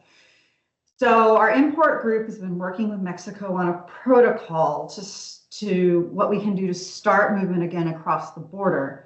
This protocol is going back and forth. It's not, and the reason why it's not going to be in place right away is that we actually need to approve their facilities that they're going to hold these animals in before we can allow them to start movement again. But when we do, it's going to involve 3 checks on the Mexican side before crossing. That looks like a 3 to 5 day pre-export exam and ivermectin or like macrocyclic lactone treatment. Then a 24-hour pre-export exam on the Mexican side with the Mexican officials, and then another exam from APHIS before crossing into the United States. So that's all on the Mexico side. It'll have 2 Coumaphos or chloral dips on top of that. So that should be able to kill any screwworms that are, you know, near the surface. And then if any animal at any time during this process is seen with a wound, not especially an infested wound, any wound, they get sent back. The whole lot gets sent back. So we're being very, very careful. Dog imports from Mexico are going to be allowed with a health certificate, and that health certificate is going to have to say that they were inspected by a veterinarian within 5 days of wanting to be imported into the US. And it either says they're free or treated, quarantined, and now free. Horse imports haven't changed a whole lot. Our screwworm, you know, what we do for screwworm from other countries other than Mexico that have been affected is pretty much in place. And that's a pre-export treatment and examination within 3 to 5 days of shipping, as well as treatment, examinations, and a 5-day quarantine in a permanent import quarantine facility upon arrival. So just to let you know, so if you were to need to collect at this point, just give an idea. So I told you, you know, that they come up to us breathe. And because we've got multiple flies that could potentially be in a nasty wound like this is the side of a dog. We ask that, you know, gloves are worn, not because of the flies themselves, but because of the bacteria that are breeding in the wound. Forceps sampling up and down throughout the wound to get different sizes, different shapes, to be sure that we've got the screwworms indeed if they are there. And then that goes into a tight topped tube, screw top. A vacutainer can be used and is just covered with ethanol enough just to cover the specimen, no formalin, and then labeled if there's multiple animals, they need to go in different tubes. Those are sent and put in a Ziploc bag containing an absorbent material like a paper towel and then a sturdy cardboard box. And then before the box is closed, I'll tell you about the other form, the 538, that needs to go in there, but there's some special shipping, dangerous goods, use an accepted quantity label, and then here's some other information on the things that can go on the. So this is the form that's filled out. And what we're doing right now is we're making, I mean, basically we're saying that, you know, the folks that we have that are going to collect are going to be foreign animal disease diagnosticians. Is it a foreign animal disease? If you think you have one, discuss with your SAHO or AVIC, use a 538, which is this form. The FAD number goes in block 31. And make sure that form doesn't get smudged, permanent ink or pencil, so that we can definitely see the information. It goes to NVSL, and they're asking that because of the sensitivity of knowing what these are right away, that you email them, right? Suspected screwworm, and that needs to be done either before or right after you ship. If it is an FAD, if you decided it is, then you can use priority 1 white glove service or else overnight it. Once the NVSL entomologists get your notice, they will acknowledge and then they will give an informal report as soon as they ID, and that will happen within 24 hours as long as you have told them it's coming. The official report that's issued because of data entry delays won't be quite as fast. It'll come within 3 days. And that's what I have to share with you guys today. I thank these folks for getting us through, and I wanted to leave you with the screwworm jug at NVSL. These are all the screwworms that they've ID'd through the years. So you can see they're very good at it. Don't try to ID a screwworm by yourself. You can see, send it to the specialists. And with that, I think we've got some time for questions. Thanks, Denise. Your screwworm jar is getting a lot of chuckles over here. That's disgusting, isn't it? Great, girls, but thank you for sharing. Are there any questions for Denise? I don't see any. Thank you for your information, Denise. We really appreciate your time. All right. Thank you, guys. Feel free to reach out if you have anything that you'd like to talk about. Appreciate your time. Thank you. Thanks. Bye. We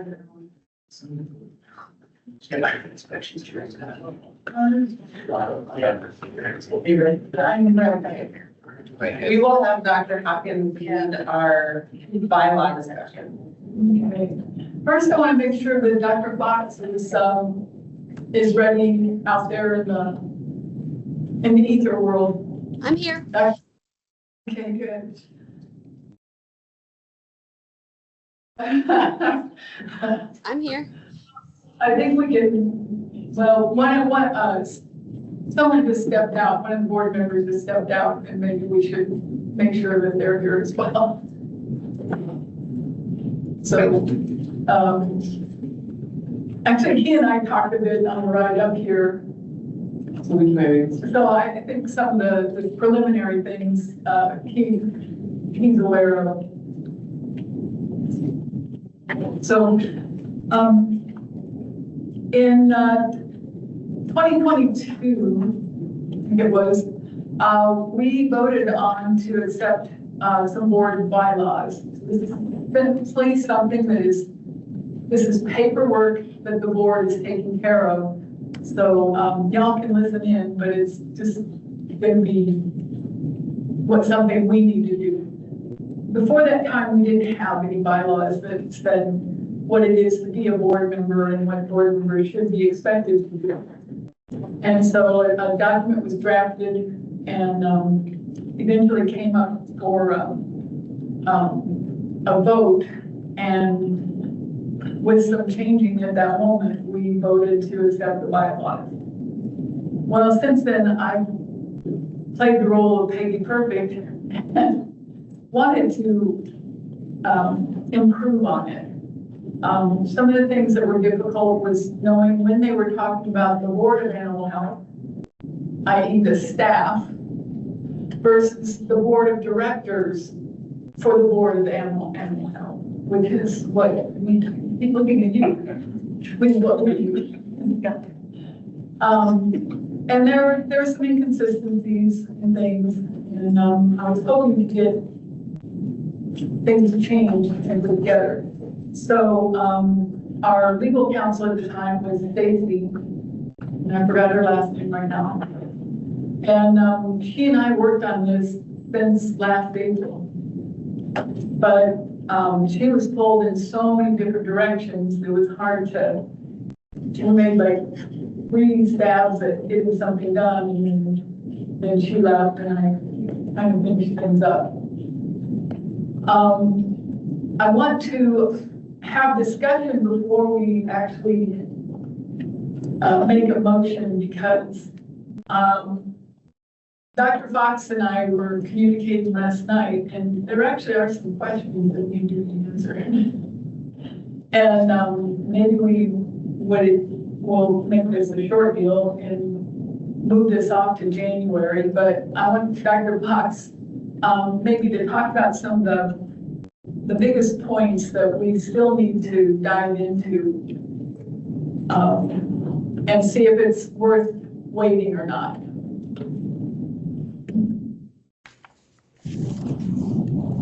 Dr. Cox?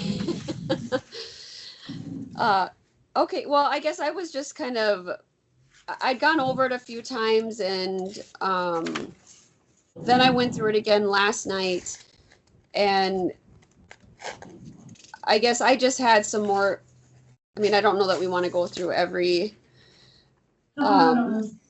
every question, then we're good, but there's some things that, you know, you had questions about. Oh, I will say, one of her questions was, in this thing is that, for new, board members, you need to have a mentor plan.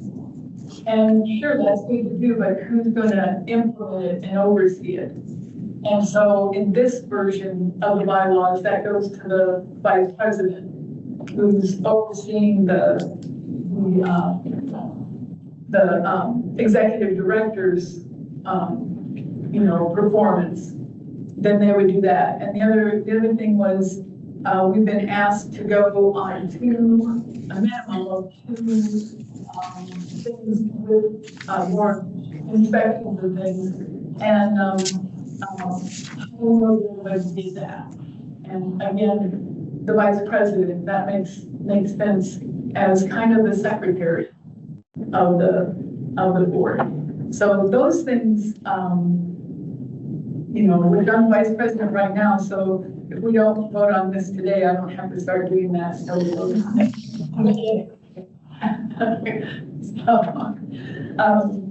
But is there something that sticks out in your mind, Jessica? No, I mean, those were some of the things I think. And then in addition, you know, hearing this morning in the update that we do have, you know, new legal counsel coming on, I just personally think that it makes sense to postpone, to go through it, you know, with them and, you know, just maybe just go back through again and kind of as a side, you know, I think it does make sense to list out a little bit more of, you know, who helps with the onboarding, you know, besides going through it, like who are we pairing people up with? What does that look like? But also, you know, like you said, keeping track of those visits. And I just wanted to share with the group that I have gone on 2 of those visits now, and I think they're really important. I think that was a really important addition. And I think making sure that those get done, and just for the staff too, to understand, that helped me put the things that we're talking about and that we're asked to make decisions on into real life perspective. And I, you know, particularly asked to go on some inspections that were things that I have never, you know, hadn't seen or experienced before. And I think I would ask the other board members to consider that, go on inspections for situations that's not your jam, you know, not where you spend most of your time.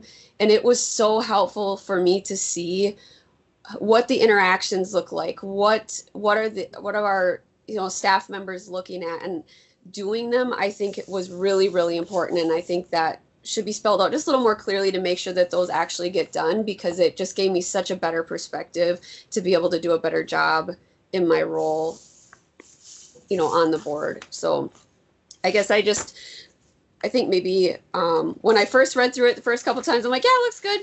It's good. I think it's fine, you know, and then I kind of look through it and I'm like, you know, like this is important. And I guess I have some more questions and maybe, you know, flush things out just a little bit more and give it the time that it deserves before passing. The other thing that happened to me today is I took another look at it. I've looked at it for a long time. But its formatting is, we start with bullet points when we're listing something. And then it changes to Roman numerals and letters. And then it just goes just the letters for a while. And then just Roman numerals for a while. And maybe that's how it's supposed to look, but I think we get some things a little more more professional here in that regard, but, unless somebody really wants us to have a motion. Are there any, maybe before we ask for a motion, are there any questions or comments from our other board members? No, yes. And, you know, I may have a very different, like, approach to drafting than the past attorney here. Yeah. And so I think whoever drafted did a really good job, but I'd be more than happy, you know, before the next meeting, either meet in person with board members or by teams or however they want to meet and go over it line by line. That's how I did it in my private legal practice, and I think that, that's really the best way to really get that full understanding. It's like, if we need to have a discussion about one bullet point for an hour, you know, just take whatever time it needs to come to that full understanding of what, you know, what each bullet point is. So because of public things, the whole board can't get together with you, but we could have a committee. And myself and Dr. Fox, but also I think a producer as well. If that would be, I'll throw this back to the president, and talk about doing a committee, and we would devote a few hours to Yeah, absolutely, but you know, whatever it takes, whatever you guys. Brian, good hire. He's fine for You work for us, Brian.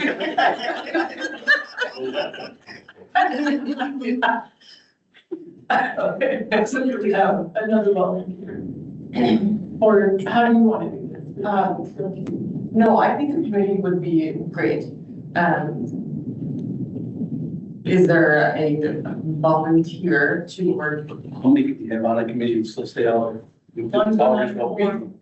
So I think 3. You can have 3, and that would be considered meeting. Yes. Okay. Yeah, it's not rich and form. Yeah, oh, you just keep. Did you? I definitely want to be on Yeah, there. and did you volunteer Dr. Fox? I did volunteer Dr. Fox. She did. Are you, Dr. Fox, are you agreeing to be on the committee? Absolutely. Okay. So then one more volunteer. I'm not looking at anybody, but I can be okay to do it. We can. If we can get it done in pretty quick order, yeah, I can do that. That's next Tuesday. Yeah. So you have down back. I'll ask you down. No, I see it's like getting together or something. Yeah, some morning and just go through. And I might do something with the formatting we started. Looking the same model we do. I think it's something like that. Yes. Okay, so it's been decided that we have a committee of Dr. Hawkins, Dr. Fox, and Brandon Schaefer, and with legal counsel to work on our bylaws. So we'll push the approval back to our February. Was it February? No, we have June. It's February. Okay. Well, that's amazing.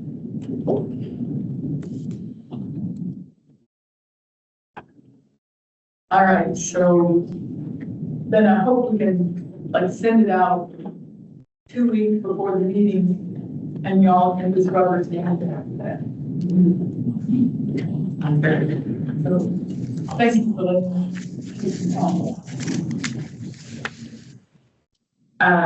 next on our agenda is to schedule next 2 meetings, so February and April.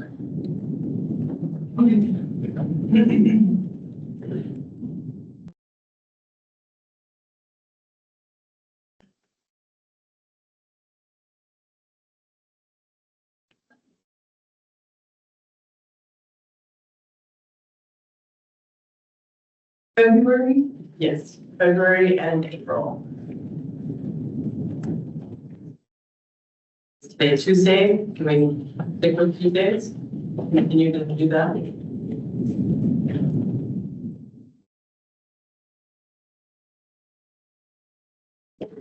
I thought I had on here when the American Association of Swine Veterinarians is, but I think it's in, March this year.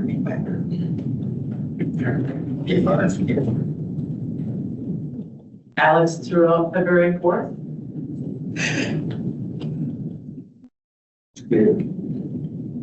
February 4th, you go with February 4th.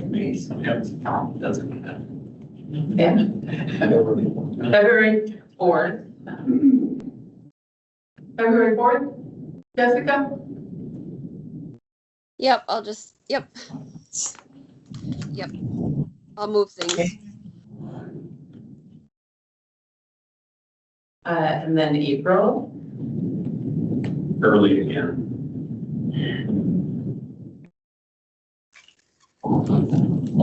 And Peggy, your ASB meeting is the March 4th to the 1st to the 4th. That's right. Thank you. And do it earlier than April before. That means, Yeah. Do it earlier than next year. okay. The 1st or the 8th. The 1st. April 1st, 60 days. What? 60 days.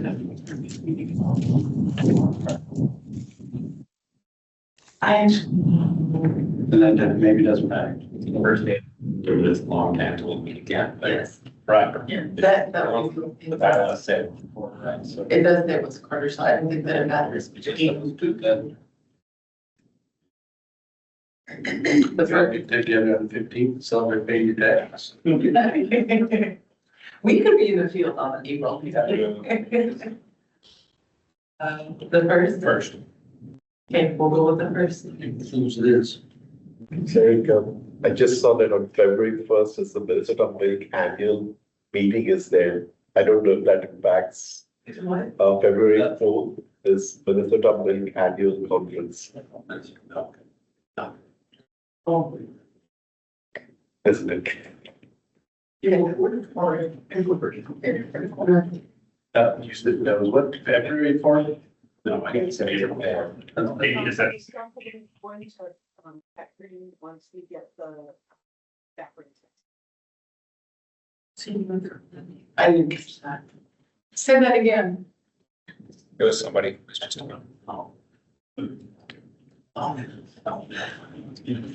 That's big. So April 1st has nothing else going on that day? No, February 4th. April. But that, but I don't think that impacts the rest of us, because it was Minnesota then. And I think it's for 2 days or something like Okay. that, so. Yeah, I think that would be over. Actually, they changed it to February 5, so we should be good, yeah. It's a dairy handicap. Okay, So I guess it's day. so we will move forward with February 4th. Oh, and April 1st. February 4th and April 1st, always. Okay. So in March, Dr. Hoefs and I will get together where that is goals and everything. I report to that for them.